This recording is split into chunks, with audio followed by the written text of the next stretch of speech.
Yeah. I just put my suitcase away from Kansas City. Like, Mine's still in the hallway. dumped- Mine's dumped- still by the suitcase is door. not away. Mine's still over in the corner of the living room. Just I've taken some things out of it, but it's still there. Yeah, that's yeah. My suitcase is not put away, but I have no choice but to do laundry every Sunday, or I don't have scrubs for work. So Yeah. See, with the whole being sick thing for like 2.5, almost 3 weeks, I wasn't really going through a lot of clothes. So Yeah, no, that's true. That's a good point. It reminds me of when my sons, I made my sons anyway, I got a text message one day. I was in the middle of a meeting from my oldest son. And he's like, Mom, I have a question for you. And I was like, sure, hurry up. I'm in a meeting. He was like, did you by chance leave my pants in the washer too long? And I'm like, there's a damn good chance of that. Yes. Why? It's like, because I smelled something and I was wondering if it was me, and apparently it is. And I was like, yep, sorry. Wow. yeah, get real good at figuring out exactly how long is too long to leave it. Yeah. Vinegar in your wash will help get rid of any of that smell if you leave it sitting too long. Yeah. That's true. Hi, Everybody, everyone. how's it going? Hey, Teresa. I Hi, Teresa. Hi, Shells. Hi, Deb. Hello, hello. And Marie. Awesome. Okay. How is everybody doing on this fine Sunday evening? On this This lovely U.S. time, Jimin Day. Jimtoberfest. Jimmy Day in North America. Jimin Day. Jimin Day America. America version. Am I looking for Katie or no? It's really all no. of America's. No. Okay. I don't All think of so. America is celebrating all of the Americans. washer We're text celebrating you? Jimmy Day. That would be so helpful if my washer texted me. I was like, hey, Whoa. bitch. Who has that? What is that witchcraft? Paraphrasing Yeah, says who her has washer that? texts her and beeps. I mean, mine will sing does? songs at me, but usually I ignore the song of the washer. No, but if it like passive aggressively texted me and was like, hey, Listen. If it's a Samsung, can it not be in Sugar's voice? Like just like talking to us in my Sugar's God. voice? they're missing out on something there. I'm telling you. They They're really missing are. out. You know, if Samsung turned BTS voices into all of their automated stuff, all of their notifications, the money they would make. I would immediately, as I sit here on my Samsung Galaxy phone, I would immediately download everything. I Write a do. I letter. buy everything. Speaking of making money, I keep getting the ad in TikTok. Have you guys seen it? There's some company that sells Chelsea boots. And I keep wanting to send them a message and be like, look, you never have to do another commercial again if next year you get Jimin to wear your Chelsea boots. You'll never save all your marketing money. All of it. Hire us, hype. Yep. Yes. Although, I don't think Jimin wears Chelsea boots that much anymore. He did a little bit for Smeraldo Garden, but Either way. Wonder what he'll wear when he comes back. Yeah. Either way. I mean, We're going to talk more about the birthday boy tonight. We're going into depth course. talking about Jimin tonight.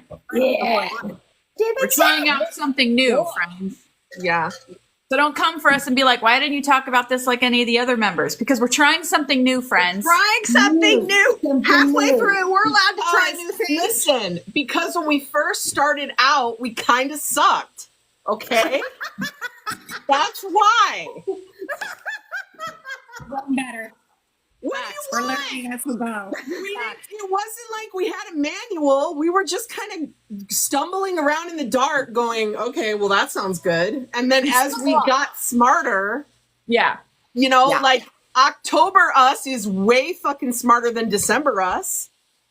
Yeah. You know? Valid. Valid. It's been 10 months of our time. Yeah.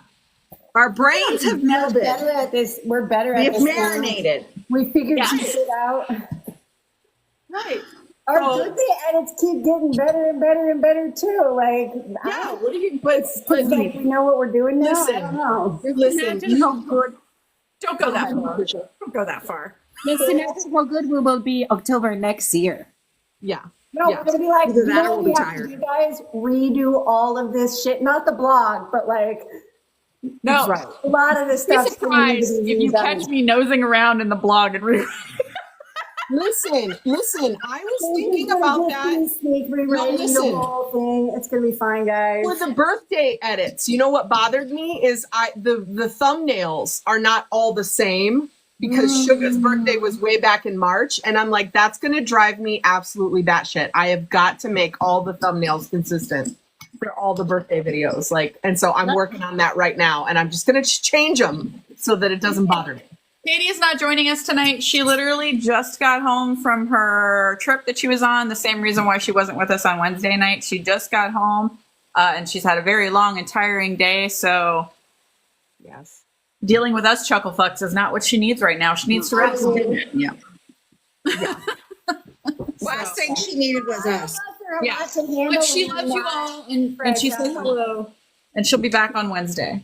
Yeah. Where's that? The rest Sure, of us sure. are enough to handle when you haven't been on a fucking like 14-hour trip or whatever it's been. So, you know, Exactly. Yeah, Should have been a that's long drive today. we're having And mercy upon her.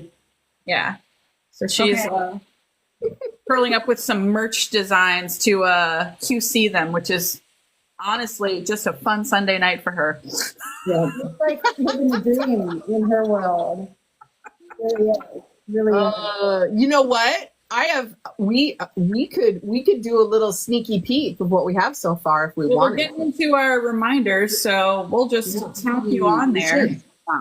Yeah, we can do a little sneaky peek, son. All right, we start with reminders. Yeah. Now, guys, before you come at us, bear in mind we're in North American time zone. We share the day by 10 hours, and when we get an additional time, you know what I mean? That's still technically the same day because of the date. You know what I mean? Okay, so all right, Dale comes home in 4 days.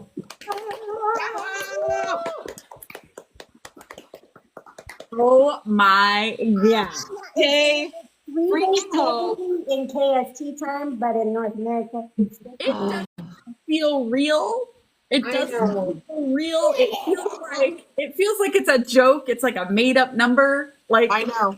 like we're gonna get to Thursday or Wednesday or whatever, and it's gonna be like, just kidding, gotcha. And we're gonna be like, yeah. So Thursday in Korea and Wednesday in the U.S. and most of the Americas, it's gonna be Hopetoberfest. for more incomprehensible squeaks coming from Doc. No, listen, yeah, like listen, the speaking is. I can't handle my excitement, guys. Hopetoberfest is amongst us. It's happening. It's a miracle. days.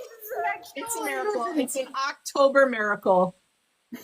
October truly is a very wonderful month. This is a wonderful month. Jimtober is really giving this year. Yes. Yes, it is. Yes, it is. Spooky time. It's getting cooler. We get Hope back. Just J-Hope. everything. Yeah, I cannot wait. 4 days. Jeez. So are we thinking that like right after basically he gets back, we'll go live? I mean, We're probably gonna. So based on Jin's timing, that's all I'm basing this on. We are probably gonna end up going live between his actual discharge and when he goes live, assuming he too got permission to go live before midnight, the day of discharge. Assuming he does the same thing. Yeah, assuming he actually got permission or even requested permission. We do not know that data. So we can't expect him to go live the same day of discharge. We can't even expect with 100% certainty that he'll be discharged at the same time because he's not at the same base. He doesn't have the same, it's not the same job. They didn't have the same exact job. Right. Yeah. So in we don't different bases. know. We don't know. We don't know any of the real details. So we don't know if his timing will be similar to Jim's, and we don't know if he is actually going to go live inside the same calendar day of discharge. We do not know that information. Please bearing in mind, everybody, that Jin was kind of a special release due to Festa. So we don't know how things will look with J-Hope because he's not hanging out at Festa. So we can hope that he got permission to go live, and if his timing's anywhere similar to James, then if he were discharged before we go live and do a live after we go live. So I did kind of look up, I was doing a little light research, and I saw that I think it's kind of ubiquitous that they try to, it seems like a lot of discharges tend to happen in the morning. It seems a fairly common thing for them that, you know, it's like, I mean, why do you need to be here all day? There's literally nothing left for you to do here. So, you know, the morning comes and bye-bye, skedaddle. So Get out of here.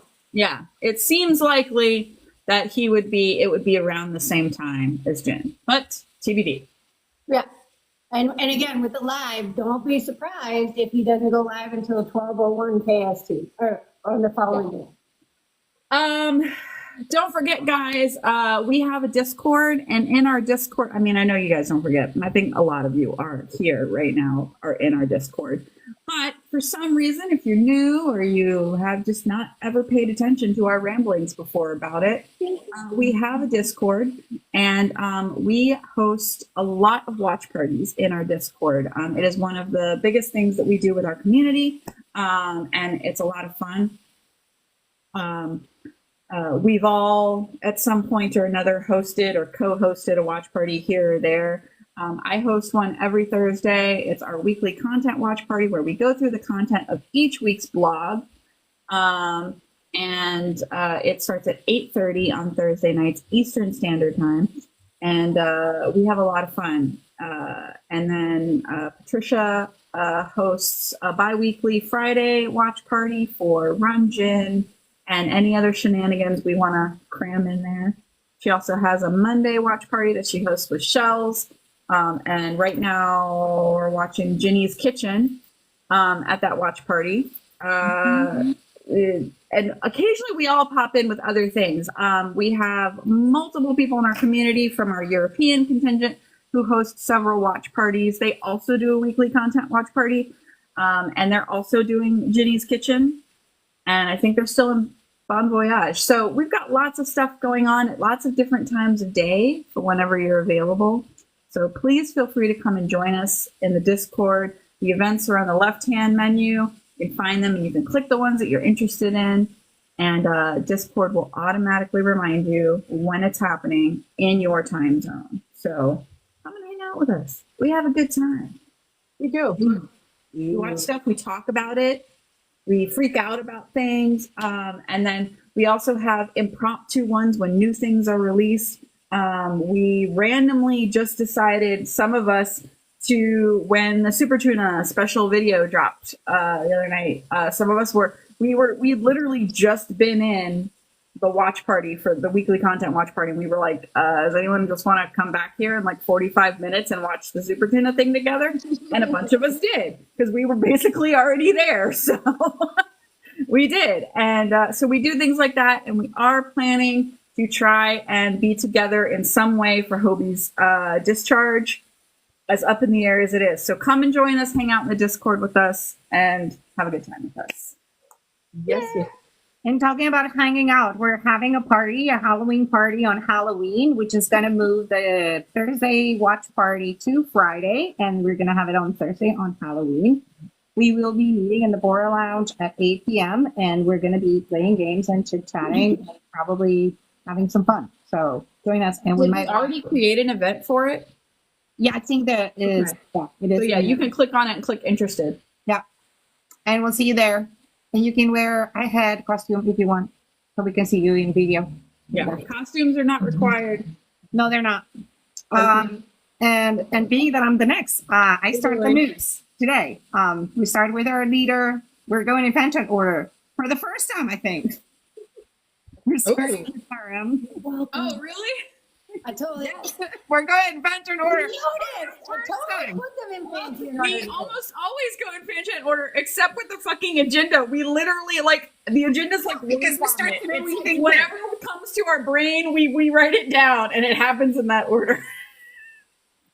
So I found where the Ciclope Awards are take place. They're actually from Germany. They take place in Berlin. And TRM won 2 awards. Go Two Says. Best Direction, Best Production Design for Lost. 4 awards, actually. 4 awards. Congrats, They were nominated for 4. But They won 4. They're 2 gold and 2 bronze. They took 2 gold. Yeah. Okay, 2 gold and 2 bronze. So the gold was for best direction and best production design. exactly. So you know what? Well deserved. I know. Well fucking deserved. Yep. That album and everything around it deserves all the awards. All Yeah. the So the awards. bronze is the gold, real quick. The gold was for direction and best production design. The bronze was for cinematography and color grading. Ah, yes. So all 4 things that they got nominated for, they got something for. They got something. Yep. That's exciting. So That's amazeballs. Super cool. That's All pretty right, well- impressive. Speaking of super cool, Super Tuna, guess what? Shockingly, is a smash hit. Yes. hey, don't watch it. Smash hit. Go watch it, guys. Go watch it. The special video had over 700,000 views in the first 24 hours. So people were, of course, having a great time with that. People were filming reaction videos, including a couple of admin here. And we're going to do a reaction compilation video. Because I haven't gotten it up yet. Forthcoming. Awesome. So because, it's cool to watch other people lose their shit over it because as they should, it's been super fun. And then J-Hope showed up on Weverse because he couldn't not comment on Jin's Super Tuna video. He went on a little comment rampage, having fun with Army after Super Tuna was released. So that's really cool because, we always hope that they're there with their phones watching as we are reacting to the releases. And just J-Hope just proved that, yeah, they are. They're watching us and they're having fun with us. So, I thought that was really cool. Apparently, It went super shark. Yes. So, you know how Jin told us don't chart it, just keep it private and don't do anything with Don't it? share it with your friends, guys. Yeah. Well, it was #1 on iTunes in 50 countries. So That was. we kind of failed on that front. It got even better with the behind the scenes video because he was like, oh no, I'm so embarrassed. I'm a superstar. It would be terrible if this went viral. Yeah. Please don't share it across the internet. I would hate that. Jen, you cannot marry a tuna and expect them So to go trending viral. trending hashtag on Twitter was Jin we're sorry. Because basically we didn't follow directions at all. Not at all. He also told us not to make the videos like the dance challenges weird, and we didn't follow those directions while we did. Yeah. So anyways, Exactly what he was doing. yeah, by the way, speaking of doing exactly what he wanted, he deleted the original Super Tuna on Spotify. It had 136 million plays. Okay? It's He not. deleted it. He He said, nope, I like the new better. It's got the second verse in it. We don't need those 136 million views anyways. So, Care in the world. yeah. So, and then the full length version had 2.6 million plays in the first 24 hours. So we're fine. We're doing just We're fine. getting there. Yeah. And then We're up there. yeah, and then it's currently winning the M Countdown pre-vote. So My it's- God. My So God. if we want to keep streaming though, and YouTube watch hours actually go towards that tonight as well. So He's kicking his feet and squealing like a little girl. Yeah. Yep. Just, yeah. And then we got a behind the scenes sketch that makes the video even funnier, of course, because Kim Suk-jin kissing a tuna.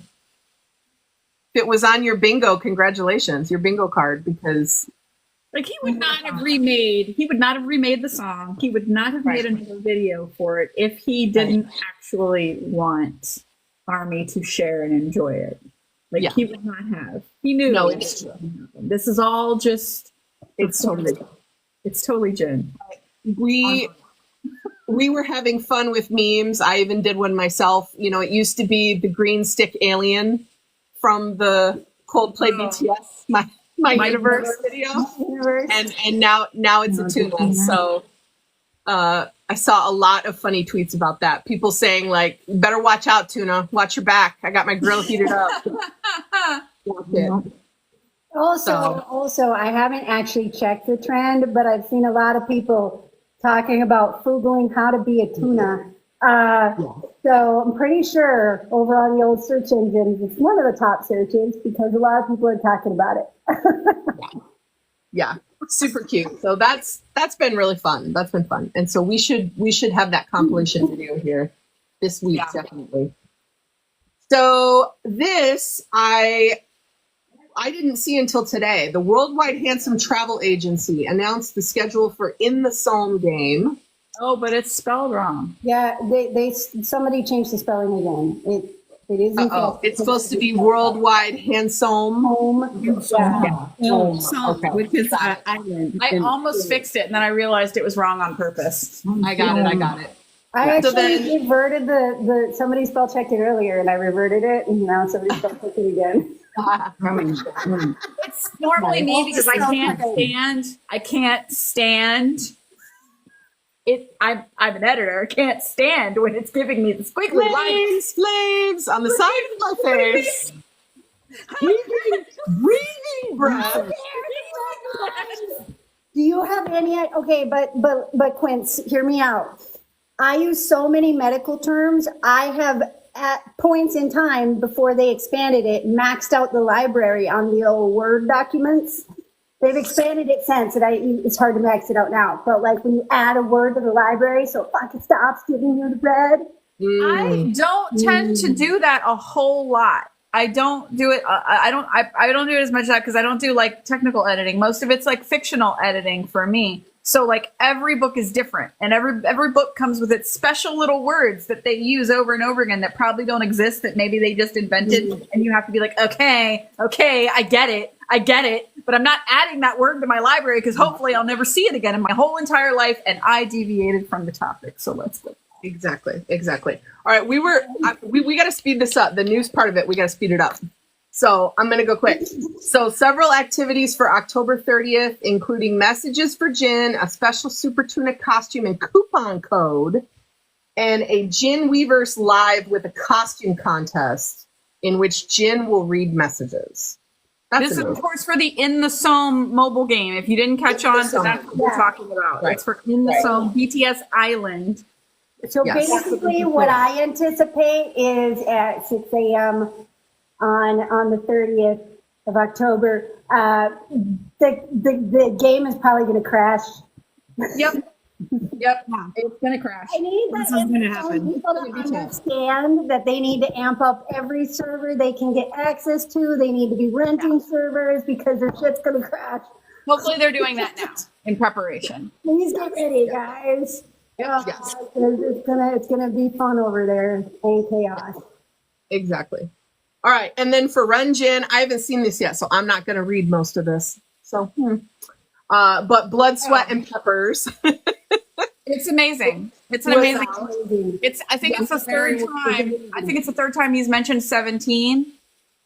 I feel like it's you keep saying their name, they're going to be on the show. Right. Like, I don't know if he's trying to hint at us that they're coming or if he's been trying to get the fucking staff to make them come. Either way. Yes. Either way. He wants them on the show. We hear you, and we need some 17 members on the show. Yes, because he was like, once again, it's a bunch of people who are not a bunch of 17 members. So it's so sad. Yeah. But I think my favorite part of the whole episode is they had a bunch of law students out in the pepper field with him, and they kept calling him Ajishi repetitively. And every time, like, he just looked like his soul was. He said he didn't mind. He said he didn't mind, but every time they said it, his face twitched. His face said he minded, while his mouth said, "It's fine, guys. It's fine. Don't even worry about it. I'm fine. I know what I look like. It's fine." But his face was like, ugh. It was a great episode.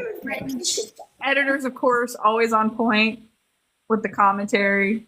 Oh my gosh, so funny. Mm-hmm. All right. We're going to watch 2 episodes Friday the 18th, right? Mm-hmm. Yes. That's the last we have for, that's the last we have for Runjin. Cool. Yeah. All right. And then I'm going to do Yoongi news really quick. There's a lot of stuff going on Twitter X right now. People basically, say, are we going to get an OT7 pick when when Hobie gets out? Are we not? Da-da-da-da-da. Here's my take on it, and feel free to disagree. It doesn't really matter because we love whatever they want to share with us, and they really don't owe us anything. Whatever they want to give us. So my feeling about it is just trust them in what they want to give you, and you'll have better days. You'll sleep better. Your skin will be clearer if you just trust them. So we'll see. We'll see what we get. My opinion is this. We know for a fact, guys, we're going to get a 2-soak picture. Anything beyond that is just Christmas in October. Very true. Exactly. Set your hopes reasonable, and when they get exceeded, or if they get exceeded, joy. Bring the bar down, pretend like you're us and have the bar down here. We know for sure we get 2-soak in a photo together. We know for sure that has, I mean. You have to get yourself in the mindset. We might even get a gin napping, but that's things we know. Beyond that, we'll just have surprises. Just get yourself in the mindset that we had in December when we thought we were not going to get anything until they came back. Just like you said will work. Rewind back to that before they started love bombing us with content. So the people that are online right now getting worried, I really want to see him, da-da-da. Let's not forget, the man said you'll see me in 2025. So anything you got beyond that is just bonus.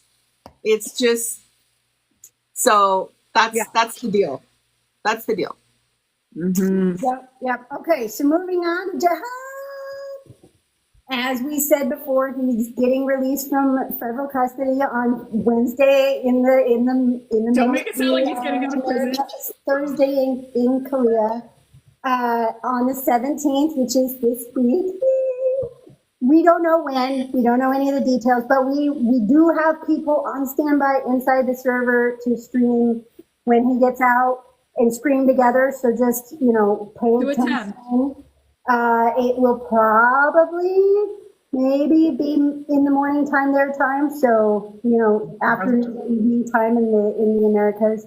And then you guys know your time zones and the other places. You just come to this, if you see he's getting close or getting out, just come over to the Discord and stream with us. And then if he goes live later, then we will also stream that.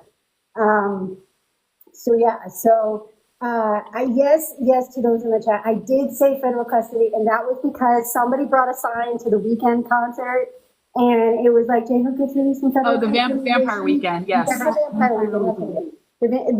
that sign up that was like, J-Hope gets out of federal custody, next week can continue singing Dynamite, and the band didn't know the song, but they tried, and it was cute and adorable. But yes, that's where that phrase comes from. In other news, Mang went to the Soul Force Jazz Festival this weekend.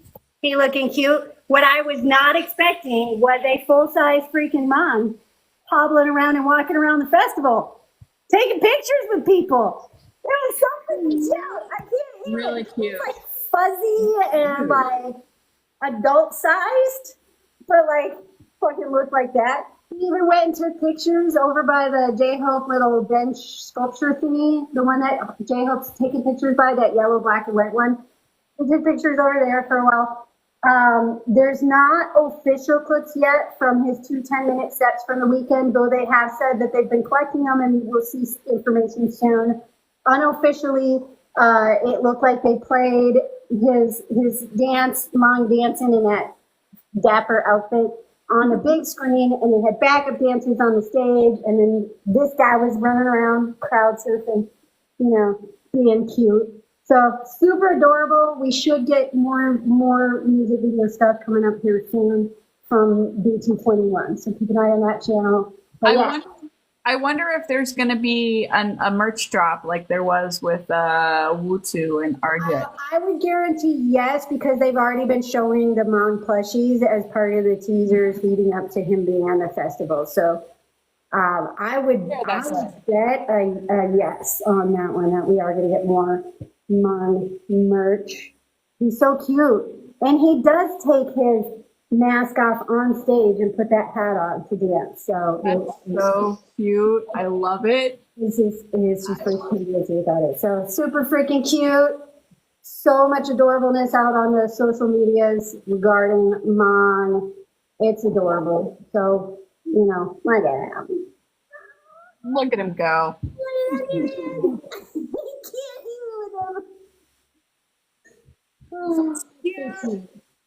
Okay. My turn. Well, first of all, I want to say I was Googling. Sorry, guys. I was Googling something. And I'm wondering, because it has to do with J-Hope and Jin, both. I'm just throwing this out there. And I'm wondering if, since the fact that they both use the term cheeky in their comments to each other, if that's a spoiler for something. But that's just in my idea. So, maybe. Just an idea. Okay, anyway. Birthday boy. Mr. Jimin's birthday was yesterday/today in America, right? Birthday compilation that the project creates every birthday is now up on YouTube, so you can go watch that. What is it, about 25 minutes of compilations of all the different Jimin? Exactly 25 minutes long. Okay. Shout out to Leslie for her hard work. Leslie worked really hard on that. Amongst many computer issues. We all had a trip with a bunch of kids and all kinds of stuff. Yes, so she went above and beyond. Today. YouTube actually suggested it to me, just started auto playing it to me on my TV, no less. So I was on my own YouTube account. I wasn't even, it just suggested it to me. And I was like, oh, look at this. Now we literally only lack, with birthday compilations, we only lack our 2 December birthdays, and then we've got all 7. We're almost done. Almost there. Yep. And right now, Jimin's. So by the time we get to Taeyang, it's going to be a masterpiece. Right. Yeah. Jimin's birthday video right now, I just want you to know, is 100% likes because it's Jimin. If you're a human being on this planet, then you love Park Jimin. Period. I don't know how you could not love him. Look at him. He's just the sweetest human in the world. Yeah, he's perfection. Okay, and then my favorite part of the week was when Jin had an amazing birthday celebration that really wasn't for Jimin. I was watching it as I was getting ready for work, and I was like, why is he doing this 3 days early? Like, is my calendar wrong? Did we totally talk about this wrong? And then he's like, and rips that poster off and shoves that cake aside, and I was like, okay, now that's our Jin. That's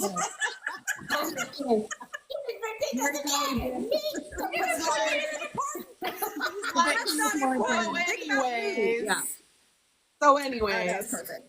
I did think it did give us a little bit of insight too, though, as to kind of how their brains work, and him saying, okay, I was trying to figure out, when can I do this? I don't want to do it over Jimin's birthday. I don't want to do it over Hobie's return. So you can see that they do.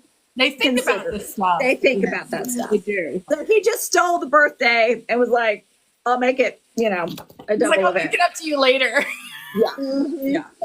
And and slapping that stupid heart balloon was my favorite. Like, oh my gosh, some of the edits I saw for that, they were like, Army's life, BTS, snaps the heart back on the wall. We're falling apart. Get this. Yes, you can do it. He just glares at it. He just glared at it.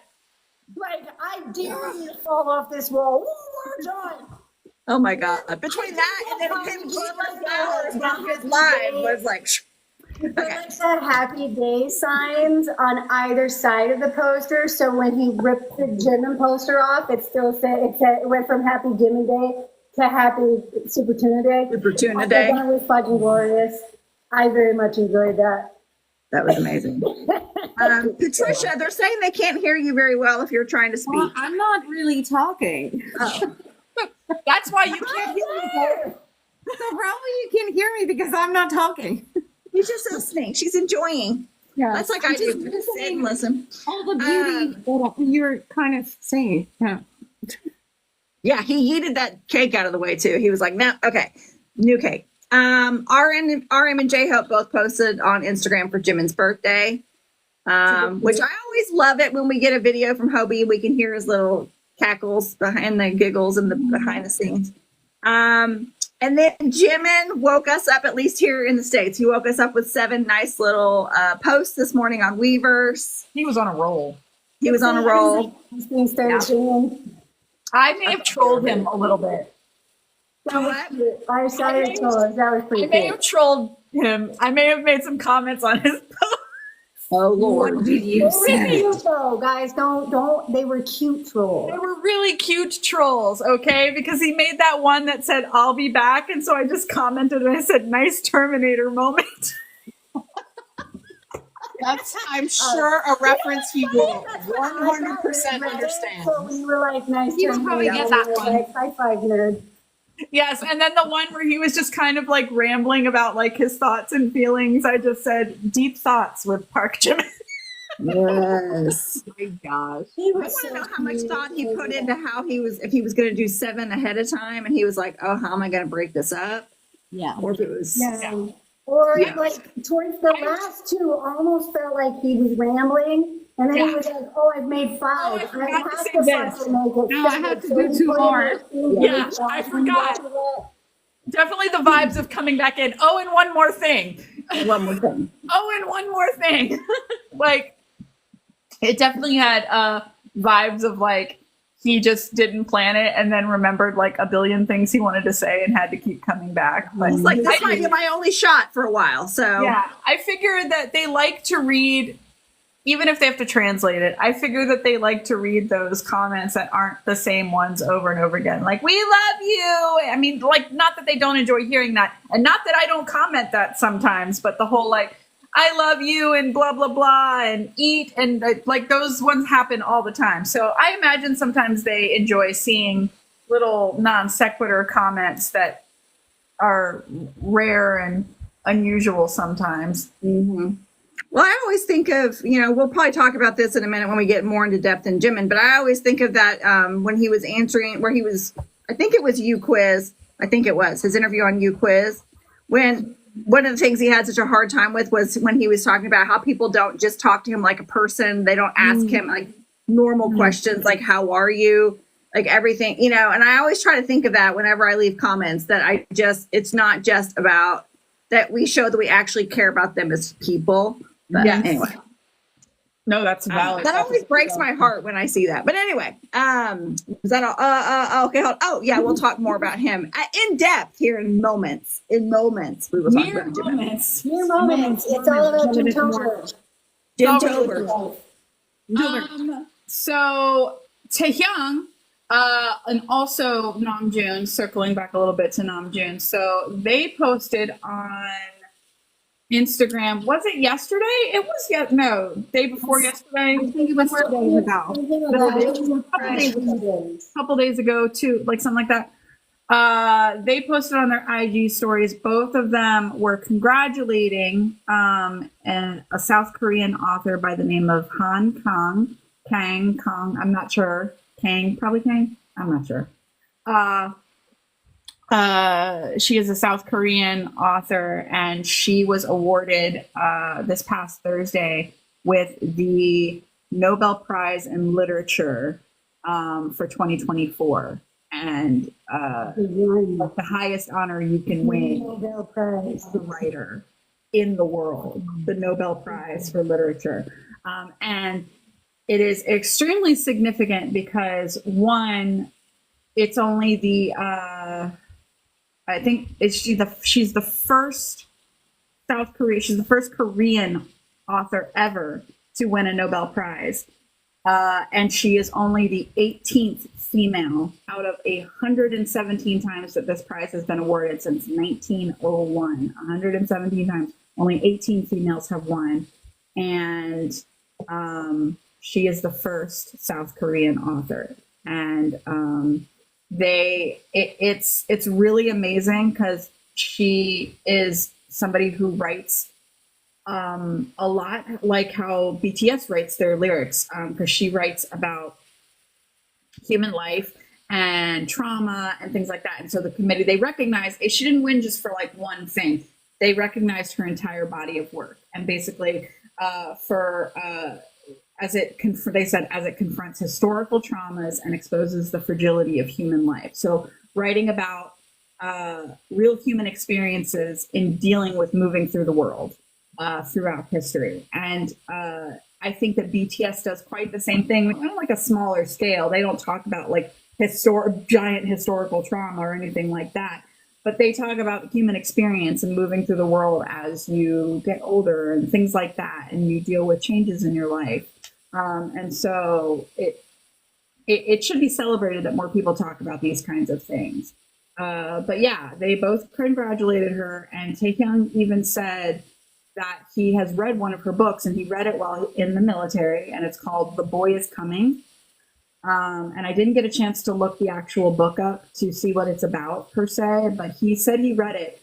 And my friends, I think we just need to take a moment and recognize that, because Kim Taehyung has said numerous times in the past that he does not read books, that they put him to sleep, and he prefers to watch movies. So the fact that he's like the military, he's a whole, do I know him? Do we know him anymore? He's in there looking like, what he looks like now, and reading books. And who is he?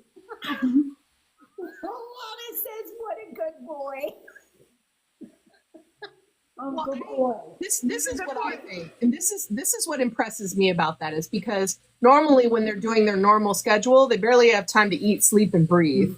That's true. So the fact that he had time, some spare time, and he chose to read a book, which is not something that he normally does, and he chose to read a book such as the one that he chose, that's culturally significant, and I that to me is just really cool. Yeah. And to be clear, we're not saying that like he's dumb or can't read or anything like that. We don't. No. He's just said many times that he doesn't normally enjoy reading books. Yeah. So just kind of enjoyed hers. So bravo. This is why she's winning Nobel Prizes. Yeah. And that, because if Namjoon comes out and says, I read a book, we're like, yeah, well, of course. Right. Yeah. No, of course that's he literally lives surrounded by stacks of books in his apartment. Right. But somebody coming out and saying they read that book and showing support for that author who doesn't normally do that sort of thing is, I think, significant. And I know. Riven just said Namjoon playing the sax, Taehyung reading books. Is this like Freaky Friday? Is reality? What's happening? The multiverse. They're merging. The B news becoming too real. Anyway. So yeah, that's pretty cool, and big congratulations to Han Kang. I'm so sorry, I'm probably butchering her name, but big congratulations to her. In JK news, I can't say his name normally, I'm sorry. Party Yeah version of I Am Still was still in the theaters this past weekend. I think this was the last weekend. Was this it for it? Yeah. So hopefully if you wanted to go see it, you got a chance to go see it. Didn't you go again, Stephanie? I did. How was it? It was fun. Was it? Oh my God. It was just like his performance video sort of at the end Oh, okay. with the words. Okay, But you did get a different card. You got another card. I knew they would have different photo cards. I knew it. Winners. Another photo card. Yeah. But, you know, it's never a bad time when you get to sing and dance along to JK. So Exactly right. Pretty good. Yep. Okay.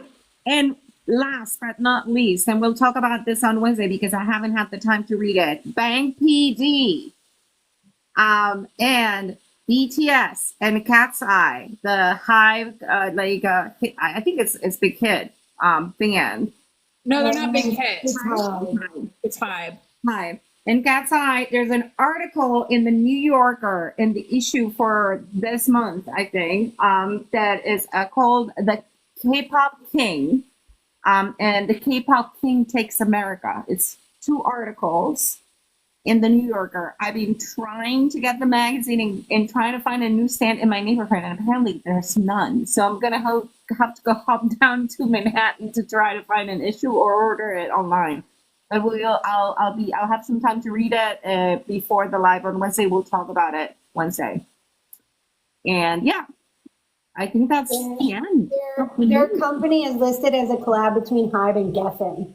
Mhm. Yeah. I mean, they're truly like a Western form. Yeah, they're under Geffen, watched their, like Hive America side of it. We watched their documentary, right? Yeah. That's Stephanie. How did you enjoy it? Did you- Netflix or Prime or one of them? I did. It was damn, they work hard, you know. I don't know. I had a hard time with it because when the girls went into it, they were not told it was like an elimination like show like that. So they didn't realize it. And so it felt a little like, anyway, but it was good. A very good insight to everything that happens through training and development, all the work that is involved, the time, all of that was really cool. Yeah. Yeah. So, you know, basically it's just something we're letting you guys know that's out there. It's a new group that Hive is promoting. And like Han PD has been promoting them quite a bit. Right. And BTS was mentioned in the article. So Yeah, they're a new a girl group, but they're formed with people like all around. It's not a formed group. They're girls from all over.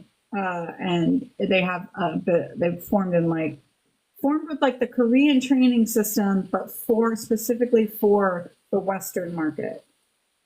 Yeah. And they were in LA. Yeah, they were in LA. Yeah. So it's basically just taking the training system elsewhere. So that's pretty cool. The blog, you guys. So this week we are still in week 40. We are wrapping up week 40 tonight. Week 40. yeah, it's weird, guys. It's real weird. It's real weird. It seems fake, but it's not. It's not. This week was Let's Rock and Roll. We were talking about the English trilogy of songs. So we were talking about Dynamite, Butter, and Permission to Dance in the blog. It was a lot of fun this week. I mean, we were also talking about like the depths of being in the pandemic. So it was a really weird juxtaposition because it was like reliving those, like, I had to go back and like think about my mindset then and like reliving those pandemic feels, which I've kind of been doing for the past few weeks as we've been talking about BTS in that time period.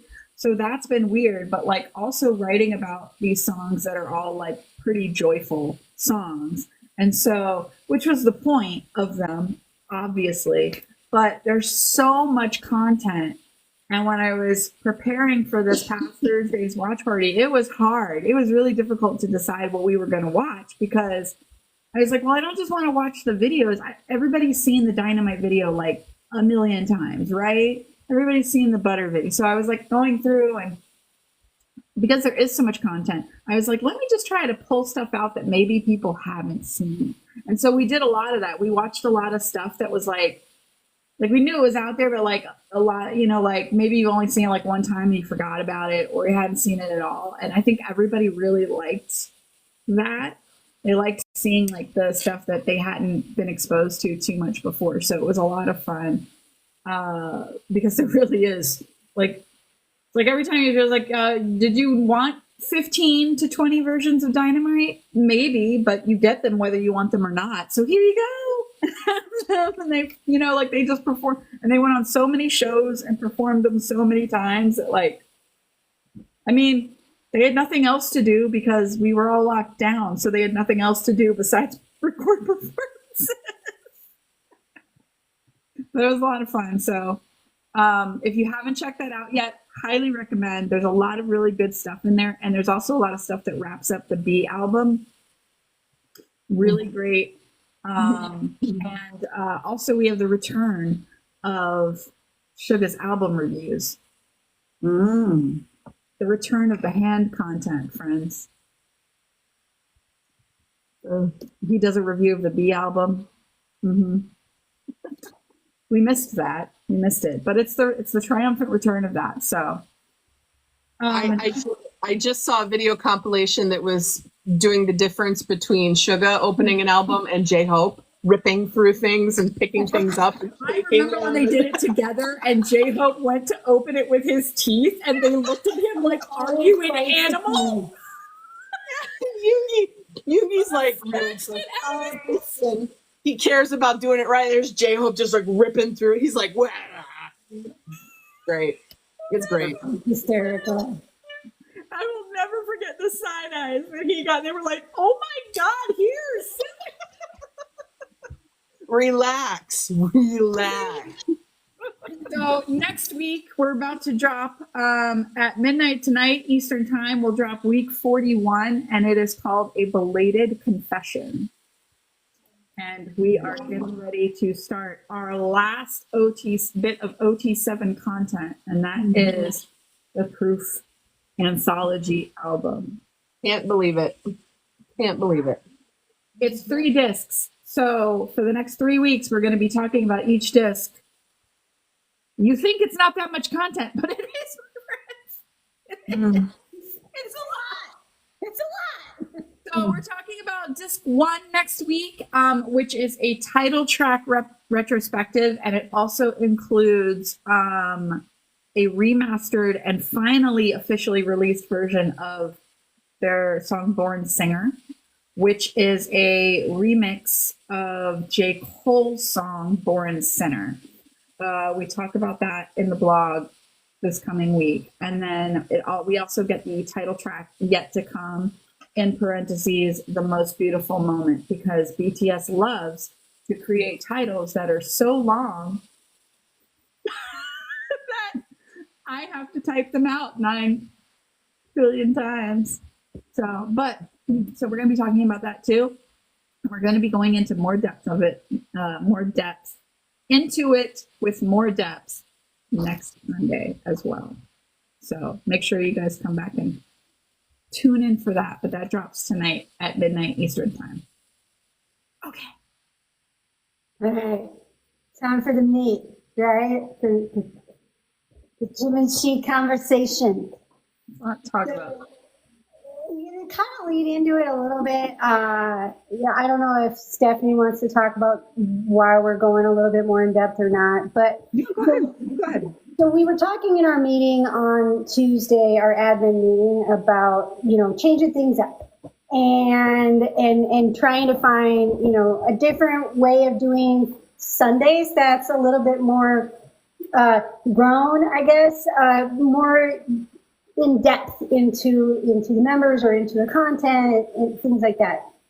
And one of the topics that we hit on is, because it's Jimin Shi's birthday, is the struggles and trials that Jimin faced as the member with the shortest amount of pre-debut time, the last member to be put in the group, and the stresses that he kind of faced. And it's a really, really good topic that really shows that how tenacity and sticking with your dream or something you believe in will get you to the end goal that you desire. And one of the things that I think is really important to preface on this conversation is If anybody's been watching Leslie's like morning news, and she's been really focusing on Jimin lately. And one of the things she pointed out is she had an old interview with one of Jimin's old high school dance instructors, and he was talking about how Jimin was such a talented contemporary dancer but wanted to be an idol. And so he had basically sat Jimin down and said, you need to make a choice on whether you're going to focus on being an idol or focus on being a contemporary dancer. And so Jimin was set to do the audition for Big Hit. And the instructor basically told him, if you make this audition, then you need to focus intently on being an idol. And if you don't make this audition, you need to focus on the contemporary dance and basically give up this idol dream. And he was the only one, according to his instructor, amongst thousands who passed that particular audition. And he was brought into Big Hit. And so I think that conversation really plays a big role in the level of tenacity Jimin showed towards becoming an idol. And so, you know, his journey is really summed up very well in a series of interviews he's done, interviews other members have done. And so, you know, talking about chasing your dream with everything in you is really Park Jimin in a nutshell. Yeah.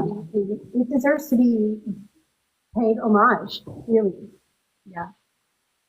So he was at the Busan High School of Arts, which is where he learned contemporary dance, because before that he was learning hip hop and street dance, like J-Hope was.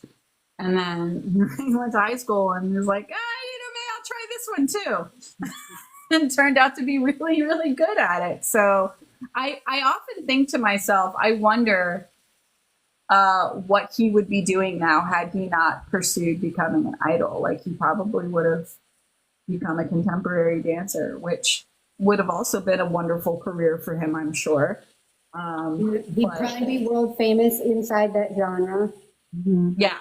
You know, I mean, all the speculation, but I do think, I mean, yes, he did definitely say at one point he thought about being a police officer. But I think once he got a taste of being on stage, there was no going back from that, because I think that we can all agree that Park Jimin was born to be on a stage. Like, Facts. And so many people have said it about him, including his own fellow members, that when he's on stage, it's really hard to look away from him. Sometimes, like, he commands it. Like, I think Namjoon said even at one point, he's like an axis that the stage revolves around. Like Jimin is the one like running the stage. The stage, it all revolves around him. And when you watch him, sometimes you're like, yeah, man, it's true. So I don't think that. I think that once he got a taste of dancing and being out there, that probably that police officer thing kind of went. Yeet it out the window. Get out of here. Yeah. Yes, he is also pretty good at math. I've heard that. And that, you know, he had a vague interest in like engineering and or like chemistry or things like that. And I was like, I cannot imagine that. But sure, whatever he really applied himself to, I'm sure that Jimin would succeed at whatever he applied. I think the tenacity he showed just in his training days to become an idol, and even as an idol, I think it just proves that anything he had set his mind to, he would have excelled at. Yeah, I mean, like, point of fact, he had the shortest training period among all of them. He only trained for 6 months before debut. He was only a BTS trainee. That's what I mean. He trained with BTS for 6 months. He moved into the dorm in May of 2012. So yeah, he had been there longer, but He wasn't training to be a member of BTS before that. It was just 6 months. It was just a basic training at that point. So yeah. And the rest of them had been training together with the intent of debuting, I mean, various amounts of time, but longer. So they knew each other better as far as working together in a team dynamic. So he really had to like. Oh, real quick side trail, guys. The Weverse notification is just Big Hit saying, J-Hope's coming out soon. Don't fucking come to the base. That's it. So, nobody panic. It's just the standard. He's getting out soon. Don't make it weird. Okay. We all already know what's happening. Anyways. But yeah, so what I found the most fascinating about Jimin, and back to the topic, about Jimin and his training era, is he was when he became a trainee at Big Hit. So he passed that audition, he moved to Seoul. J-Hope met him at the bus stop, and he thought he was a staff member. So cute. But anyways, he got moved into the BTS dorm because he needed a place to sleep because he was from out of town, and that was the only open bed. And so he was in the BTS dorm starting in May of 2012, but he was not a BTS trainee until the final 6 months pre-debut. And I think that shaped a lot of who Jimin became and his role in BTS. He used to be told every month that he almost got kicked out of being a trainee. Every single month, they would call him up and tell him, "Well, you passed, but barely. We almost kicked you out." But like we saw in a much later interview, the director or the head of the training and development team kept fighting for him. So it was like everybody kept trying to take him out, and she and another person in the company kept saying, "No, he's got something. There's more here."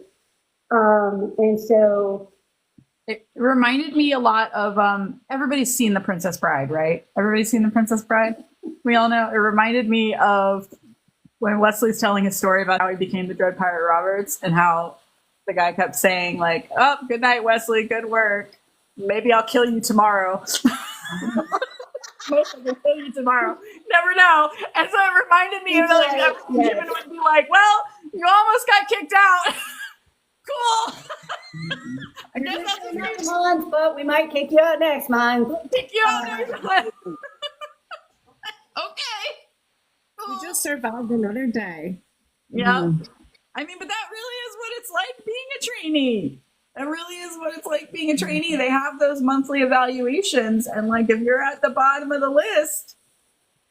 Yeah, I mean, one of the things that I thought gave one of the greatest put Jimin at the bottom of the list. That's all I want to say. I just want to put that out there. He told us why in a later interview. I believe it was the Rolling Stone interview. Let me scroll. Yeah, so it was the interview with the Rolling Stone, I believe. No, it wasn't Rolling Stone. It was when he was on the "Please Take Care of My Refrigerator." He said, they asked him why, that same question, basically, like, why did you almost get kicked out? Like, who the fuck would kick Park Jimin out? And he said, because I majored in contemporary dance, and because the style of dancing was totally different than the choreography of an idol group, it became a very difficult challenge for me. And that was parroted by the interview series that was done on the T&D docu-series. It was like that 5-episode training and development Hive thing. And she had mentioned in like episode 4, I want to say, that 3 or 4, I think it was 3, a lot of them were saying that Jimin's biggest challenge when he was in the training period was because contemporary dance is so fluid. He was too fluid for idol choreography. And so they kept having to tell him that he needed to be more stiff and harsh and intense with movements at times. Like he needed to match the vibe of the other dancers on the stage. And it's not something he was used to. And so they were like, he was by far one of the most outstanding dancers in the training group, but because of his style of training, he didn't mesh well with the other people with that more intense like style of things. Right. So I find that fascinating because our favorite Jimin dance fan cams, I just like yeah, are of him being absolutely fluid on stage, body rolls galore. Yeah. I just find it interesting. Yes, we know that Jin just posted. He's basically yelling at J-Hope about getting out of the military. That's all it is. It's just saying, wow, time really flies. He's just by the announcement. He too got the drop down and was like, He I got should the go announcement from Weverse about J-Hope getting discharged. So he decided to march into Weverse and post and saying, oh, you're getting discharged? Like, I didn't know. It's not that I have a genetic plan. Yeah. Anyway, so just chinning. Jin is just chinning. That's fine. Jin is 10 times more excited than any of us would ever be. Yeah, Totally. Exactly. Oh, anyway, one of the things that I thought was the most telling about Jimin's attitude towards success is he said in the You Quiz on the Block interview. He said, I called my father once a month and I said I might be failed. Please don't be disappointed. Even if I fail, I will accomplish something in another way. So please don't despair. And I think that tells you everything you need to know about his character. A lot of the things that we're talking about in this interview, this You Quiz on the Block interview, and that's a show, by the way, it's actually going to be in next week's blog. So it's something that you guys can look forward to, watching all of this and this interview commentary yourself when the blog drops for next week. So just to let you know. That's coming. Yeah. I mean, I think another thing that was really cute is, intense for him is when he was in this place where he's like, they're going to kick me out next month because they almost kicked me out this month. He started just following Jungkook and Taehyung to their lessons. So Jungkook and Taehyung would be going to their lessons that were for the group stuff, and he'd be like, can I come with? And they'd be like, yeah, sure, why not? So he'd tag along, and then later, based on anything he heard in their lessons, he would practice those on his own until 4 a.m. So he would practice whatever he had learned or picked up from other people's lessons. He would go back to the dorm after lessons were over or to the practice room, and he would practice until 4 a.m. And then he had to get up at 6:30 in the morning to go to school. So he was functioning on 2 to 2.5 hours of sleep the entirety of his training days. Yeah. Which is insane. They all worked really hard, but I think we've heard them, many of them, if not all of them, say at multiple times that they all think that Jimin is the hardest worker in the group. And JK even says in this interview that Jimin's the one that set the standard for them as far as effort and time spent on it.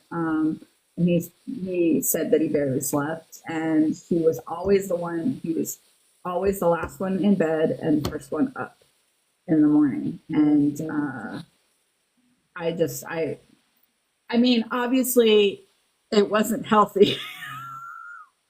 And we don't recommend people do that. But he obviously had a goal and a burning desire to achieve that goal, and he set his sight on it, and he did what he decided he needed to do to make it happen. And that level of determination is very admirable.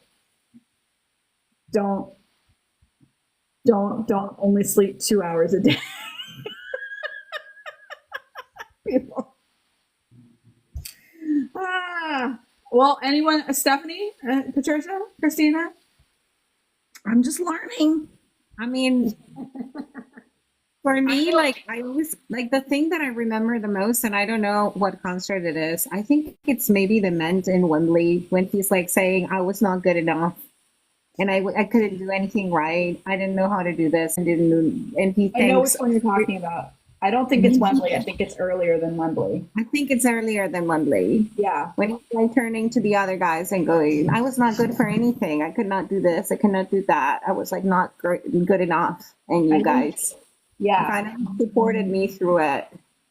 I mean, I think that the 7 of them coming together was by chance.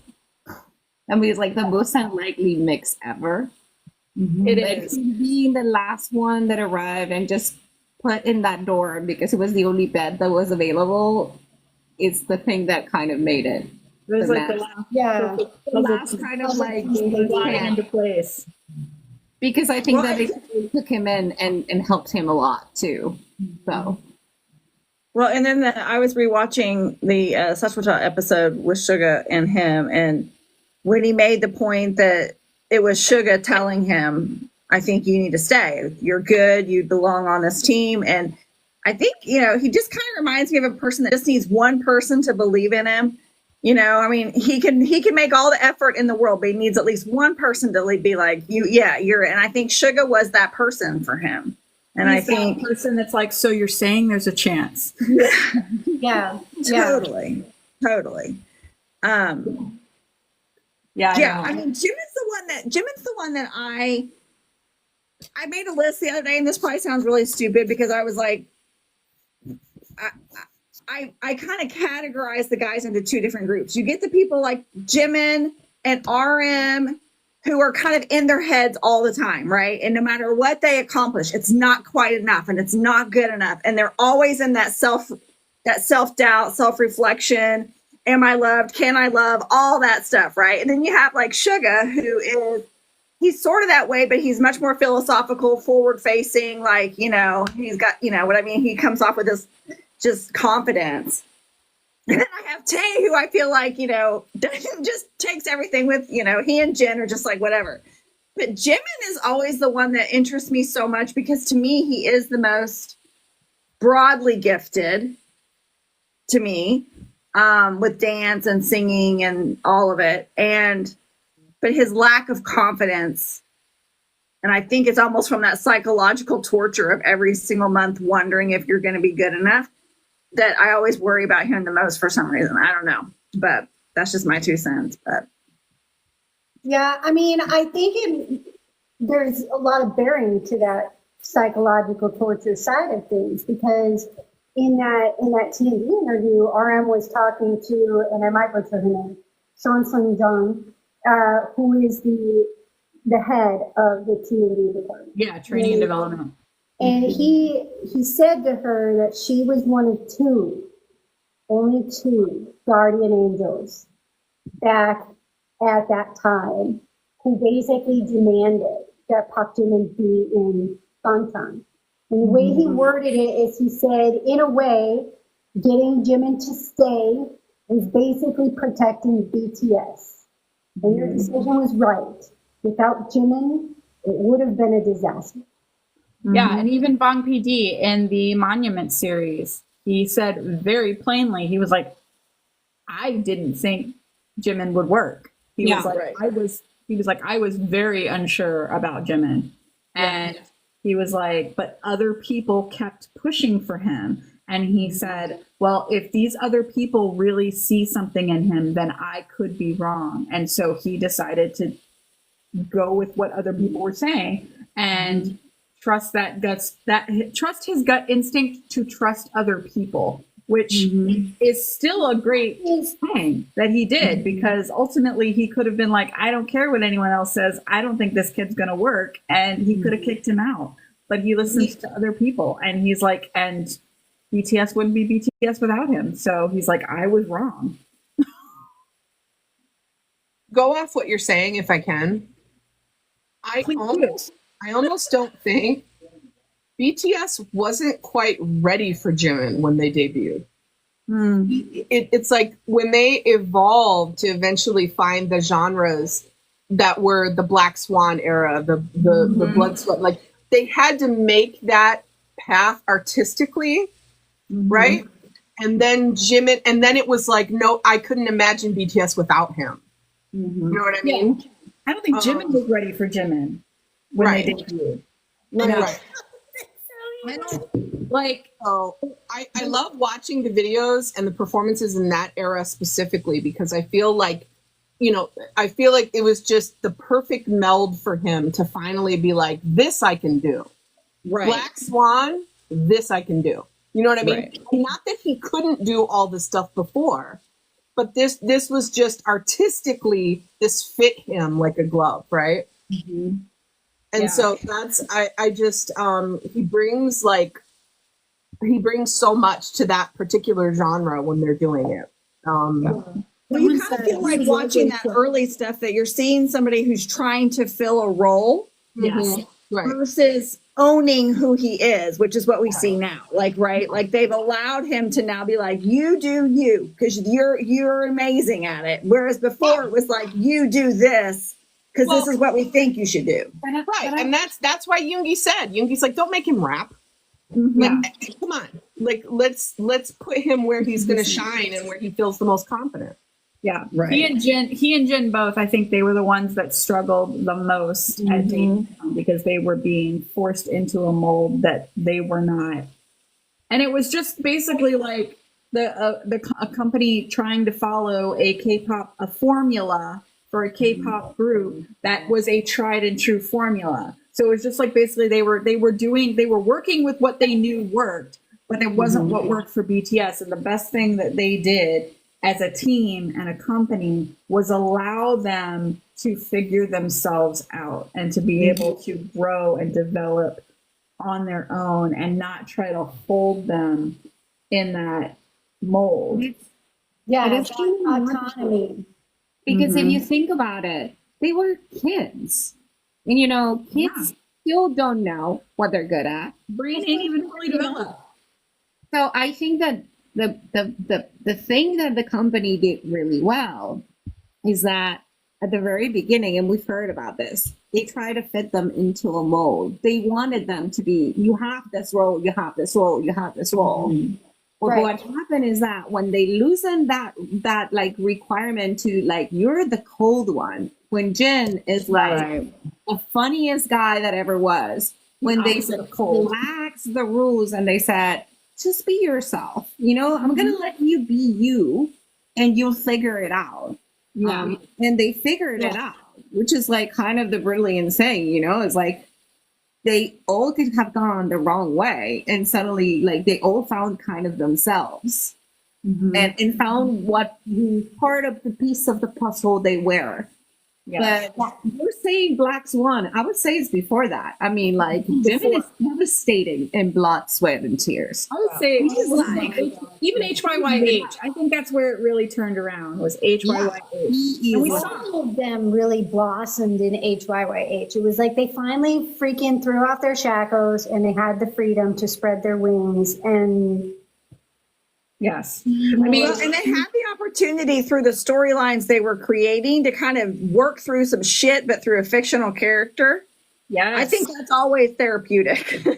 You know what I mean? Like taking a lot of their own issues, throwing them into a character, watching that character work through them with the other people around them is a very self-regulating, self-figuring it out process. Yes. And so it doesn't surprise me that through that process, Jimin and all of them sort of better started to understand who they were and their place in the world in general, but in the world of BTS. And I think that whole thing made a huge difference. Art really is therapy. Yeah. And I think what is even more amazing is they are still super young and they are incredibly talented. So the Jimin we see today might not be the Jimin we see 5 years from now. No, they're all I going think the Jimin It's be worse. I think it might be even better. But like, there's all this thing, they're evolving, and the beauty of like them keeping together and influencing each other, because that's kind of like the beauty of BTS is like they're individuals, but they influence each other positively and they become like this even better thing when they're together. So I mean, it's like they're amazing alone. So you can only imagine how great they are when they're together. So for me, And how many groups at this point in their career are still groups? You know what I mean? Like I would think that kind of most are kind of everybody goes their own separate ways. There's like a expiration date almost on bands and boy groups, so to speak. So that could have been, I mean, I think back to them, like how many years did they think they had to like really, we're going to make our mark and we're going to be done. But they really have figured out a way to extend this as long as they really want to, which is, you know, Suga is convinced they're going to be 80 and still doing it, which I'll be dead, but that's okay. I'll support them from above. But I always wonder that, like, how much time did they think they had? Well, I mean, they knew that they had, I would at least 7 years. Yeah. With their contract. Mm-hmm. If they really tanked, possibly less than that, the company could forcibly disband them. But if they were at least good, they would have at minimum 7 years for their first contract. So that's what they banked on. And so that's pretty standard for any K-pop group. But I think it's still truly, to your point about other groups, like they're still truly paving the way, because now we see like these fourth gen groups and beyond who are doing things in a much different way after seeing how it has worked for BTS. And even also some of their contemporary groups in like third gen are also like still outlasting. And I mean, there are still a few like second and first gen groups that are still together, you know, in a way. But by and large, yes, a lot of them disband after that. Well, they're not top of the charts anymore. You know what I mean? Yeah. They're kind of out there, but they're not.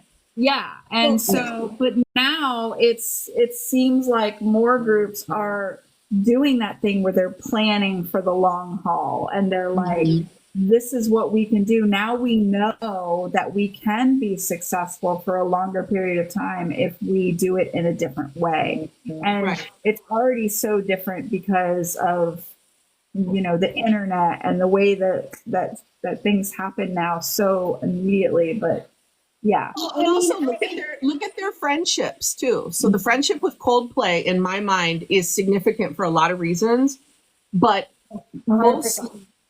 mostly in my mind because they have somebody to ask about longevity, right? I mean, Moon Music is right now like topping the charts. Coldplay has been a band since 1997. So I'm glad that they have those friends that they can bounce things off of like that. You know, what is it like to be a band after 20 years, 25 years? You know? And on that note, Coldplay gives us an example of how do we continue when our bodies can no longer do K-pop choreo? Right. You know, how do we keep this going long term? And Coldplay is a great example of the fact that you can be a super fucking entertaining show and not be doing insane choreo. I mean, they put on an amazing show.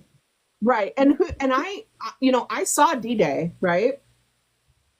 I wasn't disappointed at all that Suga wasn't dancing hardcore throughout that whole concert. Like, there was never a moment in my mind where I was like, I'm really missing that.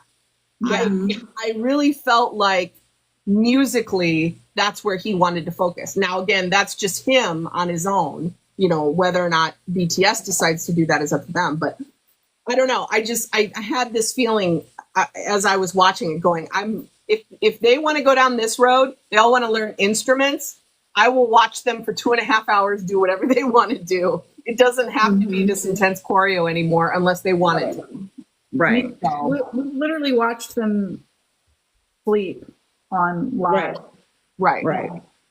Cook and make crafts. I think we can handle them like standing or sitting while they're singing and performing. I mean, because even that, they'll turn it into something magical. Even that will be such a production. There's no way it wouldn't be. You know, that's what I was saying. Like, Coldplay doesn't run around, like, they don't do intense choreo, but their shows are so entertaining and very high energy and amazing shows. But it's not like a long time. before BTS even gets to the point where they're not going to be high energy. Yeah. Well, Jen, I think Jen's asking for right now. For that to be. 3 decades before they're Jen's a gonna be dramatic bitch. Yeah, Jen's Jen's dramatic. So here's my question, like to answer to, Nam June's point, which is, can we even fathom a world, or what does a world look like with a Jimin-less BTS? There's no BTS. There is no BTS. Yeah, I agree with Namjoon. It would have I been do too. disaster. I don't think they would have made it out of their 7 years. I don't think so. Without all seven. Without It any needs of all them. 7 Yeah. to be the magic that they are. Yep. You take any one of those 7 out, and I just don't think they would be them. I agree. Yeah. And I don't think it's only artistically what Jimin brings. One of my favorite Jimin moments ever is the live where Jin is looking down at his birthday cake, kind of disappointed that not all the members are there in the room.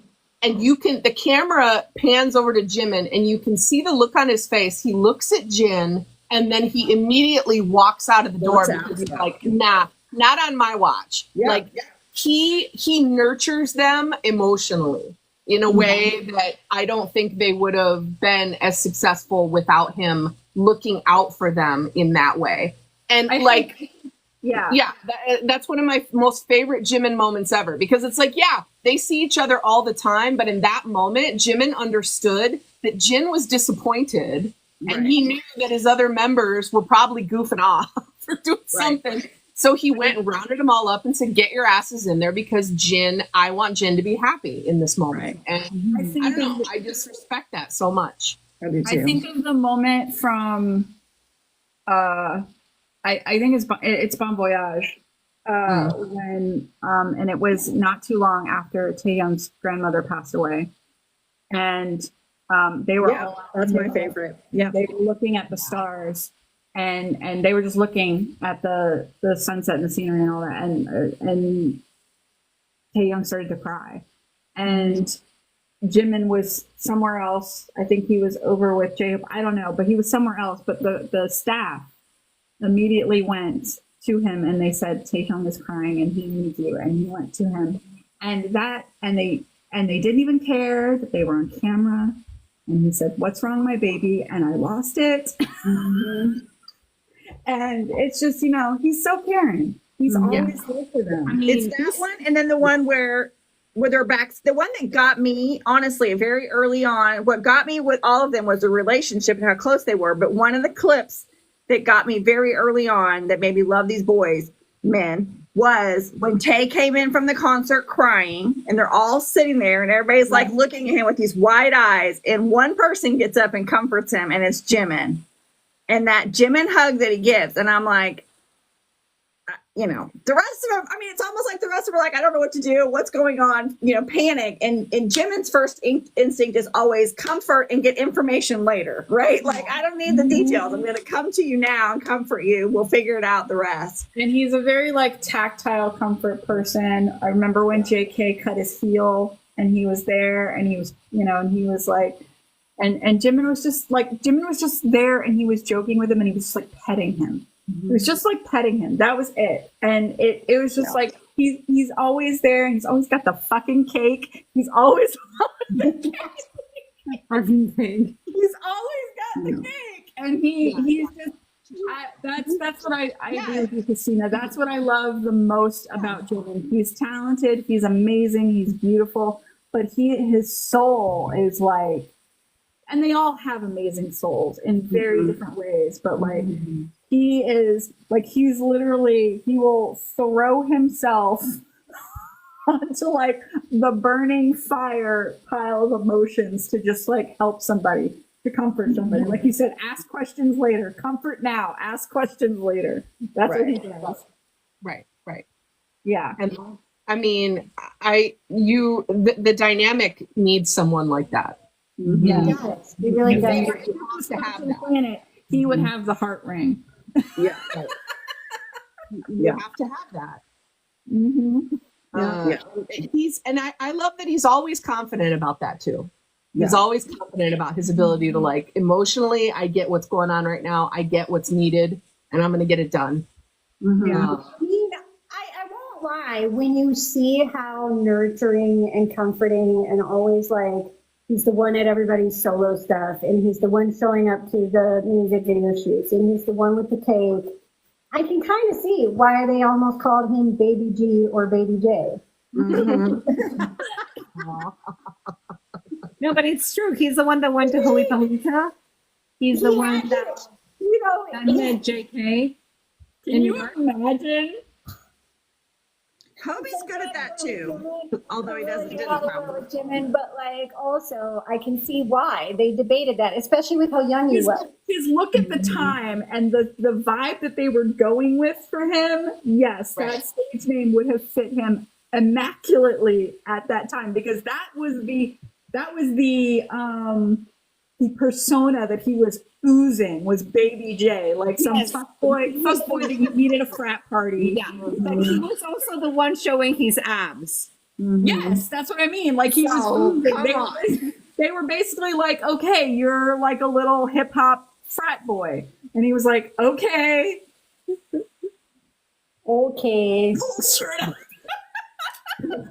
You mean when he showed off his abs that he worked really hard for 22 hours of the day? Yeah, exactly. Exactly. not like if JK had been Justin Siegel and would have still been rocking that. Justin Siegel, man. Yeah. But that's I'll never let that die. I'll never let that go. yeah. Yes. Also, did you guys already talk about this? Is this true or is this a Jimin story that we just know because he's so sweet, we just accept it? Is that true that when he was 5, he returned a 50 cents off the ground to the nearest police station? I think That's true. Because that's adorable. Saying something like that. I think he did say that. Yeah. Okay. Because that's true when he said he thought about growing up and being a police officer. Right. Because I think about that sometimes. Just that's so adorable. Anyway. It is adorable. Well, and I wonder, of course, we all wondered if Jin would be different when he came out of the military, and he's not different. But not that I'm saying I think Jimin will be different, but I'm wondering that now there's this other part of his life that he's gone on his own and he's accomplished something amazing and he's done very well and he's excelled. And I wonder how that affects his confidence, his frame of mind, and all of them. I mean, I was thinking this when I was watching I Am Still yesterday or whatever day. I went to see it Friday. Because JK was also talking about this is the first time I've really put myself out there and I produced my own thing and I, took charge and did all that. And Jimin did that as well. And now they've done it in the military. And when I think about them now coming back together, and it's not just the rap line that knows what they're doing when it comes to producing and creating and writing and the tenacity and all that stuff. It's all 7 of them collectively who now have that experience of doing their own work in the industry, but then also this outside experience of excelling at something completely different, what that looks like for them and what that looks like for him. Well, and he has done very, very well because he earned that prestigious Special Warrior, which only a few soldiers get. He also was awarded Best Rookie in the 5th Division, and he got that early promotion to sergeant. I mean, he got the Marksmanship Award too. Yeah, he got the Marksmanship Award as well. Like, he has excelled in his military career, which really shouldn't surprise us because he's always been that guy who will work 10 times harder than everybody else to be the best at anything he does. I mean, like, this is the same kid who was watching an anime and said to his mom, I really want to learn sword work because my favorite anime plays swords. And she was like, well, if I'm going to put you in lessons, do well. And he fucking got a black belt. Not only in Kendo, but also Taekwondo. And he studied a different martial arts that I can never pronounce. It's like Jumodo. I don't know. Not going to attempt it. Martial arts, but he's got 2 black belts. So, like, this is a man that when he chooses to study something or do something, he will put in more work, more effort, and be the absolute best at it compared to everybody else. And so his success with his military career is not surprising, but also very pride-inducing. Do you think he's different from JK in that JK to me seems naturally good at almost everything he does versus Jimin, who's good at the things that he really works his at? You know what I mean? If he really puts intention to something, he can accomplish it. Yes, that sums it up perfectly. Not that Jungkook doesn't work hard, because he does work hard, but he's naturally talented at a great. Yeah. I also feel like Jungkook will a lot of times it'll be externally motivated. So I can see Jungkook saying, "What's the fastest speed anybody's ever done this?" Right. That's going to be my goal. That's going to be versus Jimin's internally motivated. Right. Yeah. Could be a little bit more internally motivated. Like I'm going to do this because I have decided that I'm going to do it, and I'm going to do it. Yeah. You know? JK is competitive. Now, believe me, though, let me put the caveat. I don't know either one of these men personally. I'm just making an observation. Basing it on 10 years of data, 12 years of data now, and a lot of interviews, a lot of conversations from other members. Like, that's what we're basing this on. And JK himself has said very plainly that he takes interest in things, but then he also loses interest in things very quickly. So he might start something, but he doesn't always finish it. Like, you know, he started to learn a lot of things that he hasn't followed through on. And he's said that himself numerous times, but he admires Jimin's work ethic. I just don't think he's not a self-motivator like Jimin is. right. But like also that external motivation is pretty powerful, because in that same interview where we were talking about, you know, Jimin, Jungkook said that the pressure was so high when they, at his 14-year-old self, decided to make him the lead singer, the center, the lead vocalist. The pressure was so high because he was like, I looked around at all these other groups and their main vocalists, or lead, whatever you call it.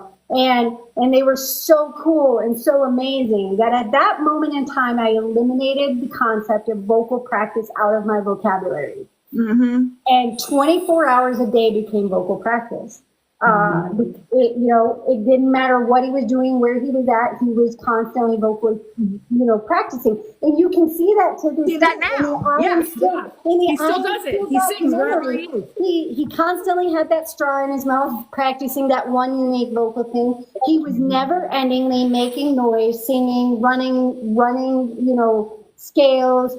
It never stopped. The entire I Am Still documentary, which was just fucking made. He literally removed the concept of vocal practice out of his vocabulary, and 24/7 is his vocal practice. And so he is a hard worker. It's just in a different way.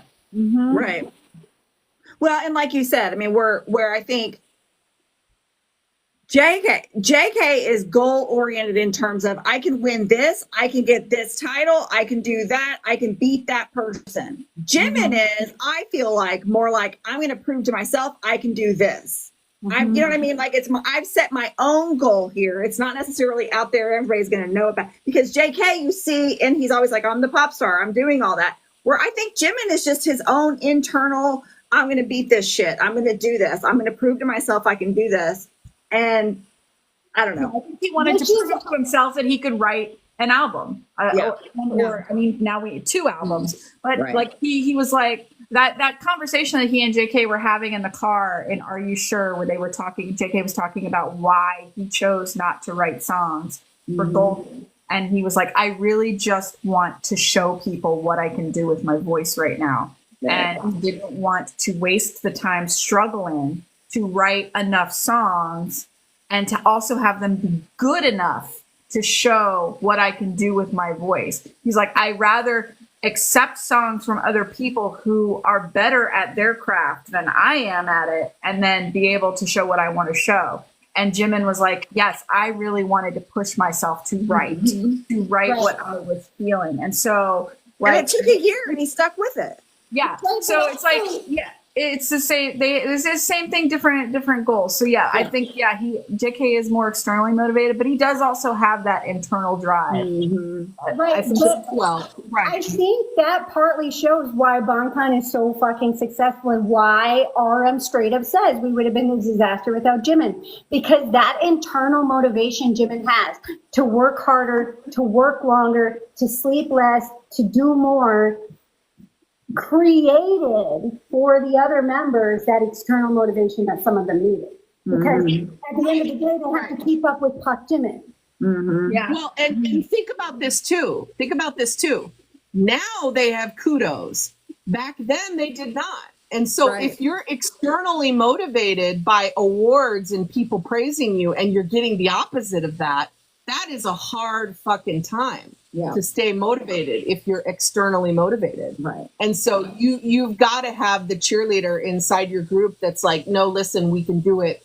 This is about us. This isn't about them, you know, the outside.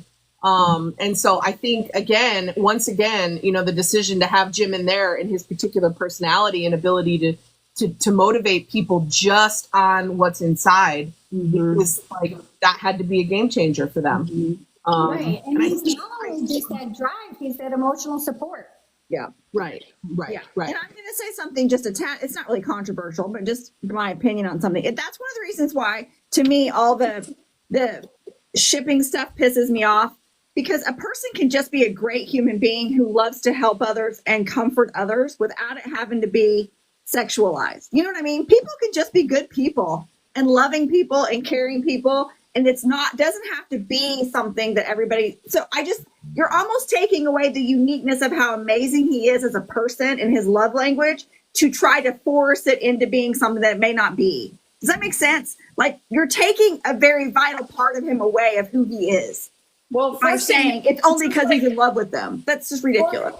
Forcing anybody into your own internal narrative is not a great thing. Not now, Alexa. Why is it every time?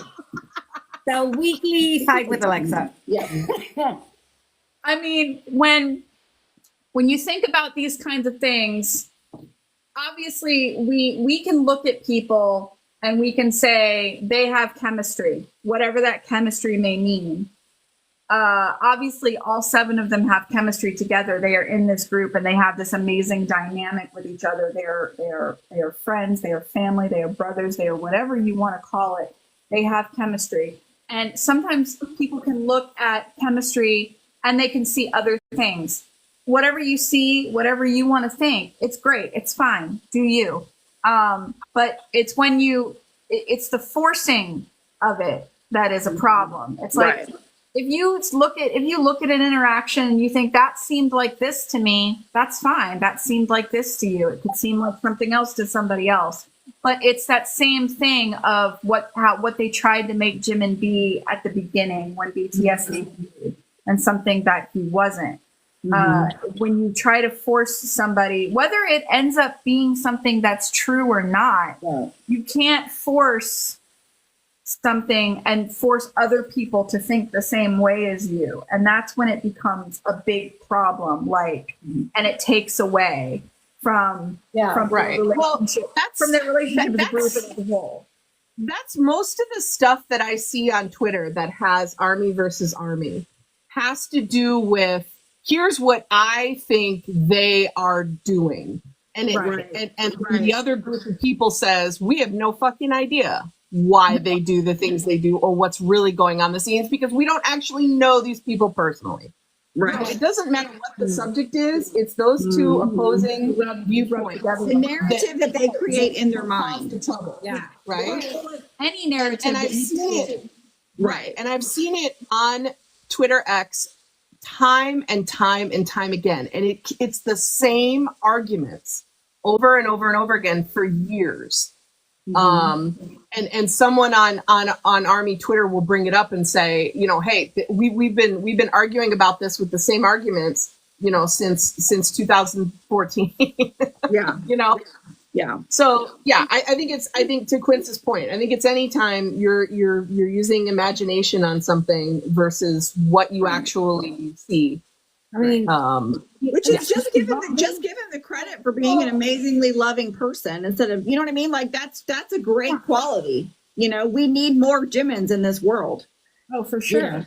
But like the problem here is like the only facts that we know are the things that they have told us. That's it. That's those are the only facts. But for some people, that's not enough, right? In interpreting and reading between the lines is not okay. I mean, like, even what they told us, everybody can interpret whichever way they want. But like trying to push a narrative, that's when everything kind of goes out the window. Right. Well, and it's not just pushing a narrative. You cannot apply Western culture to non-Western culture behavior. Because like I have a lot of friends in non-Western culture, and skinship between heterosexual people of the same gender is normal in non-Western culture. It's normal.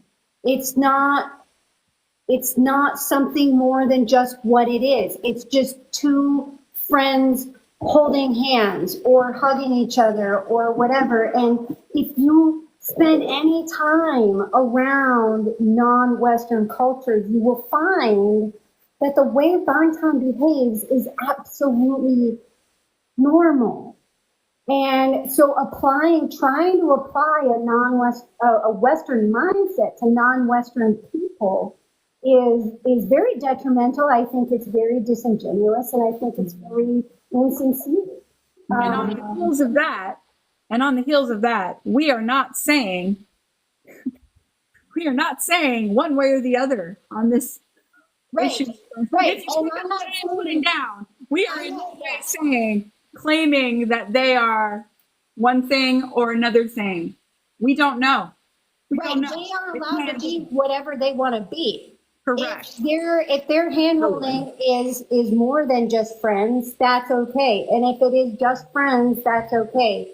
But we need to stop applying our personal mindsets to things that we don't know. Exactly. We don't know. You don't know. Yeah. I'll hold hands with you, Quince, next time I see you. We can be like Tay and Yoongi when they disagree. Oh, yeah. Listen, I left in Kansas City. I leapt into a married straight woman's arms and let her carry me like a baby. So it's true. We have videos. There's videos of that. We have video. It's happening. You know, it's tough.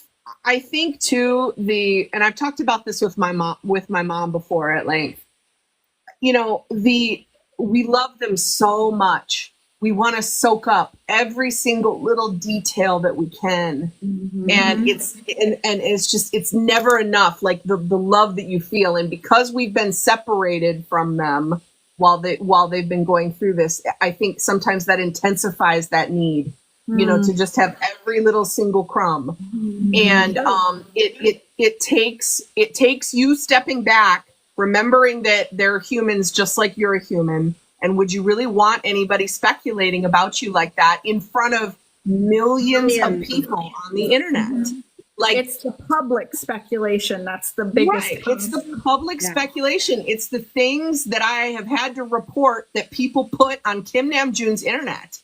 It's like some of that stuff is inside voice, guys. Some of it is inside voice. 100%. Yeah. The things that we see on the daily that we're like, oh, you don't understand the difference between internal monologue versus outside voice, do you? No, you really don't. You said that on the internet for everyone to see. Right. And I'm not saying that you can't make mistakes, you know, and say things that you can later get corrected for. But I am saying that I feel like, you know, remembering their humanity above everything else. And it has been hard. Don't get me wrong. You know, I have to stop my mom, and she's in the comments right now. So Mom, you know, I have to do this. She says things. She says, well, I just wanted to watch this one video. And I'm like, no, we don't do that. We don't go after information that we are not supposed to be having right now. If they want us to know it, they'll tell us. Yeah. They'll make it known to us, right? And when they tell us, we have to embrace whomever and whatever it is. You know what I mean? Yeah. Like when they finally decide to trust us enough to tell us about their significant others, we need to embrace those people and not. Right. I really, so go ahead. Sorry, Doc, go ahead. No, it's just when they trust us enough to let us know who they are in a relationship with. Right. And it's love them. Yeah, and it's rough because I saw something on Twitter today where it was like, if Yoongi doesn't show up, then I'm going to feel terrible. And I'm like, I want you to really think about that and where that comes from and why you feel the need to say and put that on him and make that so much about yourself and not about him. And so that's, I think, listen, I am not perfect when it comes to that kind of stuff because I adore that man and I would do anything for him. And it is hard sometimes when you're desperate for information and you want to know that he's okay. You know, you want to beg him somehow to come online and let us know that he's okay. He doesn't owe any of us that. No, he doesn't. None of them do. One of them. Yeah, he doesn't. So you just have to do what they told you in the Festa dinner, which is just listen to our words. Trust us. That was Jimin that said that, right? Yeah. I believe it was Jimin. We've all said it, but yes, he said it. Yeah, but he said with like tears in his eyes, which you know, he's just like, if you could just take us at our word, that would be really great. Well, and that's the thing too. I was watching that with my office mates the other day, that Festa, because I wanted them to kind of see it. You're trying to destroy them as I was trying to be like, okay, this is why they take everything so personally. But the thing that I thought was really interesting about Jimin saying that, and then also Hobie basically saying the same thing in the yet to come thing, which is like, just trust us, blah, blah, blah, is you can see in them, which is still fascinating to me. I think there's a part of them that doubted if we would. Yeah, they did. They truly doubted. Would we wait for them? Would we stay with them? Would we trust them? Would we? And so every time that there's the scuffles and all the shit that goes on with Army and everybody's fighting and people are leaving because somebody says something, I'm like, this is why they worry. Because we don't know how to just, so many don't know how to just trust and move and, you know, believe them. But well, you know what's really, you know who knows how to do that, which is really interesting, is us older women who have been around the block a couple times. The hacks? The hacks? Listen. I have been in love. I have been in love haul with my husband for 30 years. I know how to love the same man for a long time. I know how to trust the same man for a long time. And so they'll take it from us, these mature hags, that sometimes you got to sit on your hands and calm down for a little bit. Sometimes you don't find out. Put your phone down. Give your thumbs a rest. Don't tweet it. Okay? Yeah. Just think. There's a thing called common sense. Yeah. Good for them. If they read it, if they read what you wrote, would that be a good thing, a good feeling for them? If not, don't write it. And get yourself some Army friends that you trust to where you can just be totally vulnerable and say really stupid shit that comes to your head. That, my friend. And then because I would never tell you to like stuff all those feelings down, but I would tell you, don't spread that around on the timeline where you can add to the toxicity or the negativity. Don't do it. Have friends you can trust that you can go to and you can ask questions and or be like, I have this wild stray thought and I don't think other people in the world need to hear it, but I have to get it out. Yeah. This is my wild stray thought. And other people can go, yeah, you were right to not put that on the internet. Exactly. We are that for each other. We and in admin and in the 520net, like we definitely spot check each other where we're like, no, we can't say that. Because the internet keeps tabs on you. Yeah. And you might not want to look back in time at yourself. Well, Lorraine, you can join us online and make sure that you check out our map so you can be absolutely sure that you have no army where you live. But that's what we're all about. Even if you don't have any army physically close to you, you can have army friends online and have a community that you can go to and trust. That's what this is about. I mean, that's why Stephanie started this whole thing in the first place, because she wanted more people to talk to, and she figured that other people felt the same way that she did. Absolutely. And you know what? And you want the opinion of people that have been around for a while, I think sometimes. And that's what's the most interesting to me, in terms of the discussion about the ageism, is like all the things we've had to deal with since this whole military thing started. These are some really freaking hard topics. Yeah. Right. And some really yucky stuff has happened. And we're talking about like things like corruption and public relations and media attention. And those are some really heavy things. And I mean, if you're 19 years old, that's got to be kind of tough to try to figure out what is the right thing to do. Do I even talk about this, or how do I support? And that's really been in my head this whole time about that conversation about ageism, which I know Stephanie does a really good job of addressing. And like we said earlier, people that age, like your brain isn't even fully developed. I'm not like talking down people's intelligence. I'm talking about science. It's just science. Like, listen. When you're 18, 19, you may be, in some places, you may be technically an adult at 18 years old, but it's like let's face it, you don't wake up, you don't go from like 17 and you wake up on your 18th birthday and magically everything makes sense and you have all of the answers. That's not how it works. There's still a lot more years that you have to go through before you really are like, oh, what the fuck was I thinking? Right. Because on average, your brain doesn't settle into who you'll be until you're between 27, 29. Yep. Like on average. Like you can't be out here at 15 thinking you know everything and just blast you do. Your head. Like you do, you think you know everything, you believe you know everything, but your brain is not you until you're at least 27 to 29. Yeah. That's just scientific facts. That's not a bunch of hags trying to tell you you're an idiot or don't know anything. It's literally just science.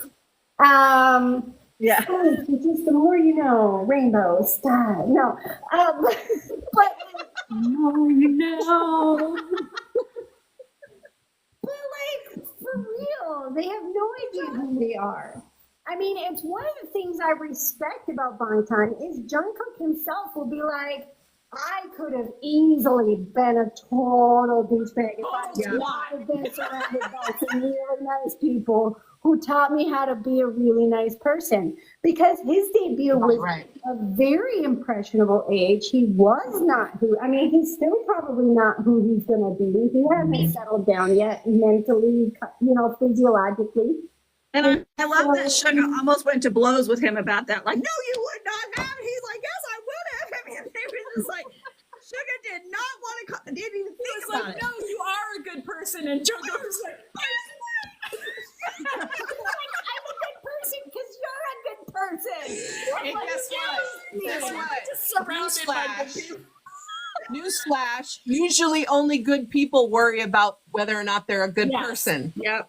Newsflash. Right. Well, and one of the things that like there was that whole like trend that made me super mad where people are like, who are you? Using the Who Are You song, but negatively. And it was like, no, fucking Bangtan is not the same people in their 20s and 30s that they were in their fucking teens and early 20s. No. They are absolutely the fuck not. Who would want them to be? Who would want them to be? Because physiologically, it's impossible for them to be the same people they were at debut. It's impossible. look at Taeyang. That is night and day. It's not the same person. It is not. It's not the same person. Age did him Right. nice. Age, It's age, it's understanding it's people experience. for the best and for the worst. Yeah. Right. Well, and it also means, sorry, go ahead. No, you go ahead. It also means when you recognize that and you give them the trust in order to do that, it means that when situations like going into the military for 18 months happen, you don't panic. Right. Yeah.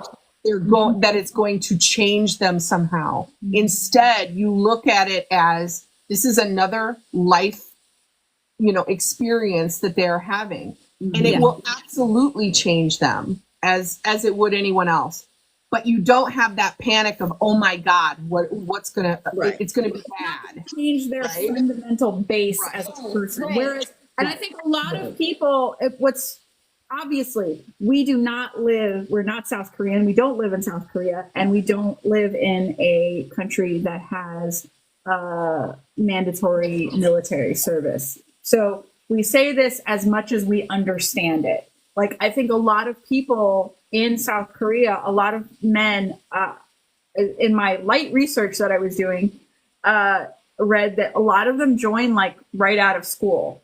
Like they get their mandatory they get their service over like either right when they get out of high school before they go to college, or like right when they get out of college before They don't have to stop their careers. Yes, exactly. Where they start. So like the BTS members waiting. I mean, obviously Jungkook's a little bit younger, but waiting until they were almost, Jin was at the threshold, but the rest of them are almost at that threshold of as long as they could wait.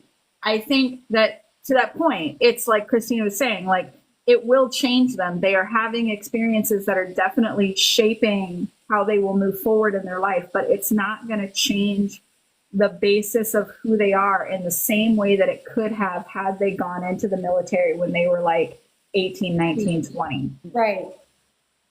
Right, because the experience will change them because it has to. It's an experience. It's a life event. Yeah.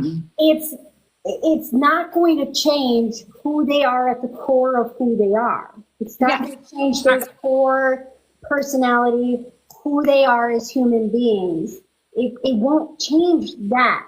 It will add maturity to them. It will add experience to them. It will add a dynamic to them. It will add flavor to their characters. But their characters are their characters. Right. Well, and you already have one example in Kim Suk-jin being post-military. How has his personality changed? Not one whit, in my opinion. But and then now in 4 days, you get the second example of how Bangtan is. Example. I will be very interested to get this second example of a post-military BTS, because I think Jin probably did feel a lot of pressure to be Jin when he came out, because he was the only one out and Army was starved. We were ready for him. We were like, thank God you're back. And he was like, I'm here, I'm Jin, I'm going to entertain you. I'm here to entertain. It was a little bit like that. Like, are you not entertained? I feel like he probably, not that I'm saying he's been disingenuous, but I feel like he probably felt that pressure to be Jin of BTS as he was before he went to the military, because that is who we wanted to see. We didn't want to see somebody different. So he may have put a little bit of that aside, but I don't think that he's fundamentally changed as a person. I think he still is Jin. Right. Like, I think that there's a bit of conformity. I agree with that, because in many ways, Jin is funnier. He feels way more bold in his comedy, because it's like taking more chances. For 10 years shtick is so fucking funny. The 10 years, I feel like he is so much more willing to tell people to shut up and stop their nonsense, while also being totally Jin and absolutely hysterical. But like, to me, Jin is funnier post-military because there's a maturity to his comedy. He's allowing that I didn't see before he left. Like, well, it's not the dad jokes. It's just the funniness that's within him. And yeah. You know what I mean? Like, I feel like he came out with a much more mature comedy, and he is, to me, way funnier post-military. And also the confidence to like just let it happen. Yeah, he's confident enough to just like say what he thinks is funny and see if it lands, and it's landing. And so, I don't know. To me, I think he probably does have a bit of that needing to be Jin, but I also, like, to me, he's much funnier because his comedy is much more mature. Yeah, I guess and he's willing to kind of lay into that whole, I'm an older guy now, I've done my thing. You know what I mean? Like, I'm old, but I'm still handsome. Yeah. Don't post, he just made a Weverse. In this post, he just made a Weverse. He said, boy, you're getting out of the military, J-Hope. Time flies. Back in my day. And I was like, here he goes again. Yeah. Back in my day. My day is the greatest. Back in my day. Back in my day. You know what he's doing, really? He's preparing a rope in a bag for the kidnap. The kidnapping. To grab. Yes. Listen, I'm just glad the universe must have known when he was being formed that he was going to have to carry all of Bangtan's hopes and all of Army's expectations. So the universe granted him the widest shoulders possible. Yeah. I mean, so that he could take down that burden.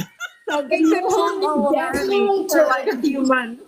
He definitely took his 4 months of having sole custody of Army fucking seriously. He did. Yeah, he did. And he just like, he did. He was so like, well. he was freaking Atlas. He just took the whole weight. Just broad ass shoulders as wide as the beach chair, as somebody I know brilliant said. as was needed. To bring this back to our birthday boy before we end our live. I was contemplating, I was thinking about like this whole situation with them in the military, and us talking about like how do we think they're going to be, and we're not really going to know in what ways they've what ways they've actually really changed, I think, until we see all 7 of them together again and we see how that dynamic is. But I think I feel like Jimin, I was, Steffi, you said earlier that sometimes you worry about him the most. And when we were talking about them going into the military, and, these are things that you don't want people to take the wrong way. So let me preface by that. But to me, he seemed like one of the ones that wanted to do it the least. And it felt very much like something he was viscerally opposed to. He and RM were the two, I felt. Were the two that I feel like really didn't want to go for whatever reasons. We can speculate that on our own time, but for whatever reasons, you could just tell. And it seemed like he was really struggling with himself in those last couple of months, especially in those last few weeks. He was really struggling. He didn't seem like himself.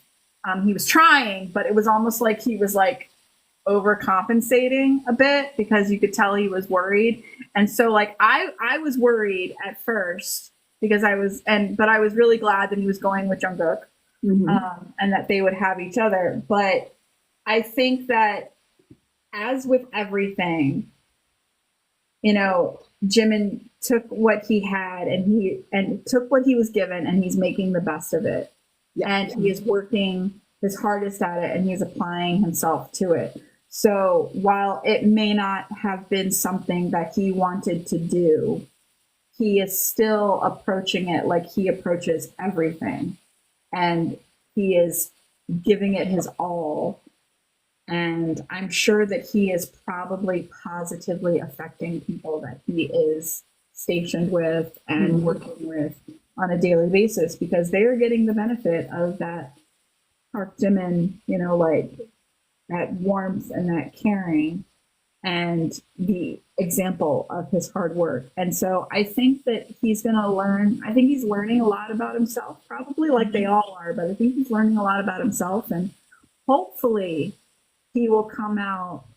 I mean, he's gotten a lot better in recent years with his confidence, but hopefully he will come out with even more and be far more quick to recognize what's so special about himself, moving forward in the future. So that's what I hope for Jimin, is that this instills in him a broader sense of like, well, I did that.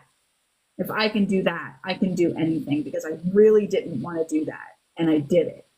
Whereas it was like becoming an idol was something he really wanted to do. So it didn't even feel like a sacrifice to him. He said in that quiz show interview, he said, I didn't feel tired. Yeah, I was only sleeping 2 hours a night, but I didn't feel tired because this is what I wanted to do. And it was what I wanted to work for.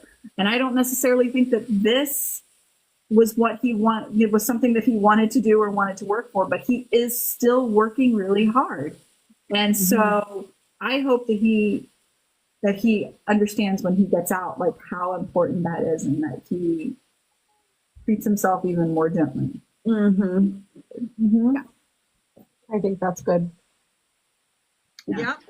Well done, ladies. Well, I mean, and plan A would be to go and just smash and grab, put him in our pockets and bring him back safe. But as far as the plan B, Quince, that's pretty good. Yeah. I agree. It is what it is. It is what it is, but we're almost done. Yeah. We're almost done. Time is flying. Like. Well, and that what he said, like, was it him in the post today that said, when you look behind, time seems to have gone fast, but when you look ahead, it feels slow? Yes. Right. So accurate. It is. So accurate. So we were saying at the beginning of Hobie's countdown, we were like, this feels longer. And then all of a sudden, here we are. Boom. Yeah. Well, it was like the first 85 days took forever, but the last 15 have been just like, boom, we're 3 days away, It's here. It's happening. Yeah. I know. And I feel like 29 today, by the way. 29. 29. I feel like the last couple of months that we had with everything that has been going on in the fandom, that it just feels so right that it is J-Hope in 4 days. Yeah. It just feels so right. It does feel right. I think the army needs our sunshine, and we agree. need the level of shenanigans Tusock's going to create. Like, we need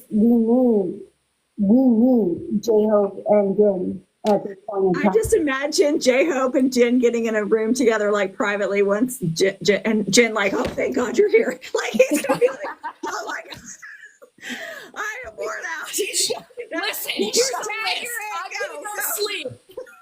Here's a list of the first things you need to do. I'm gonna go take a nap. I need to sleep. He very quickly kisses Yoongi on the forehead, shoves him into his apartment, shuts the door, and is like, all right, J-Hope, let's go. It's go time. Let's go. Yeah. And Jin will be like, oh, Jin. Remember in the 80s when wrestling was really big and they would do the duos, and you had to climb to the thing and to slap your partner's hand. Tag him in. That's what I'm picturing. Like, Jin's just going to be like, God. Yep, tagging him in. Tag Well, that was a fantastic discussion, everybody. Thank you for everybody who participated. Who knew that a birthday discussion was gonna turn into deep dive. Well, you know what? We do. There's so much to discuss. That I'm glad that we had the chance to use his birthday to praise him, but also to have a cool discussion. So, Hag's been thinking. Yes. That's right, Patty. Yep. Hag's been thinking. We got a new blog dropping at midnight Eastern time, and we're going into proof. And a lot of the things that I said earlier, a lot of the things that we talked about tonight, with as far as Jimin, is going to be included in next week's blog. One of our fun facts is their appearance on the U Quiz show. What is it? You quiz. The U Quiz show is their appearance and their interviews on that show. And a lot of what we discussed are things that Jimin talked about in that interview. So you can see it for yourself if you find the blog on our website, armyproject529.com. Also, we now have the domain of ap529.com. So if you type that in, it's going to take you over there too. Yep. We're winning. We're learning. We're evolving. 529 belongs to us. Yes. And we will have another live. We will be live on Wednesday on our project account, Army Project 529 here on TikTok at 9 p.m., where we will have Bangtan News and our week tea. It's our 529 tea session, midweek tea.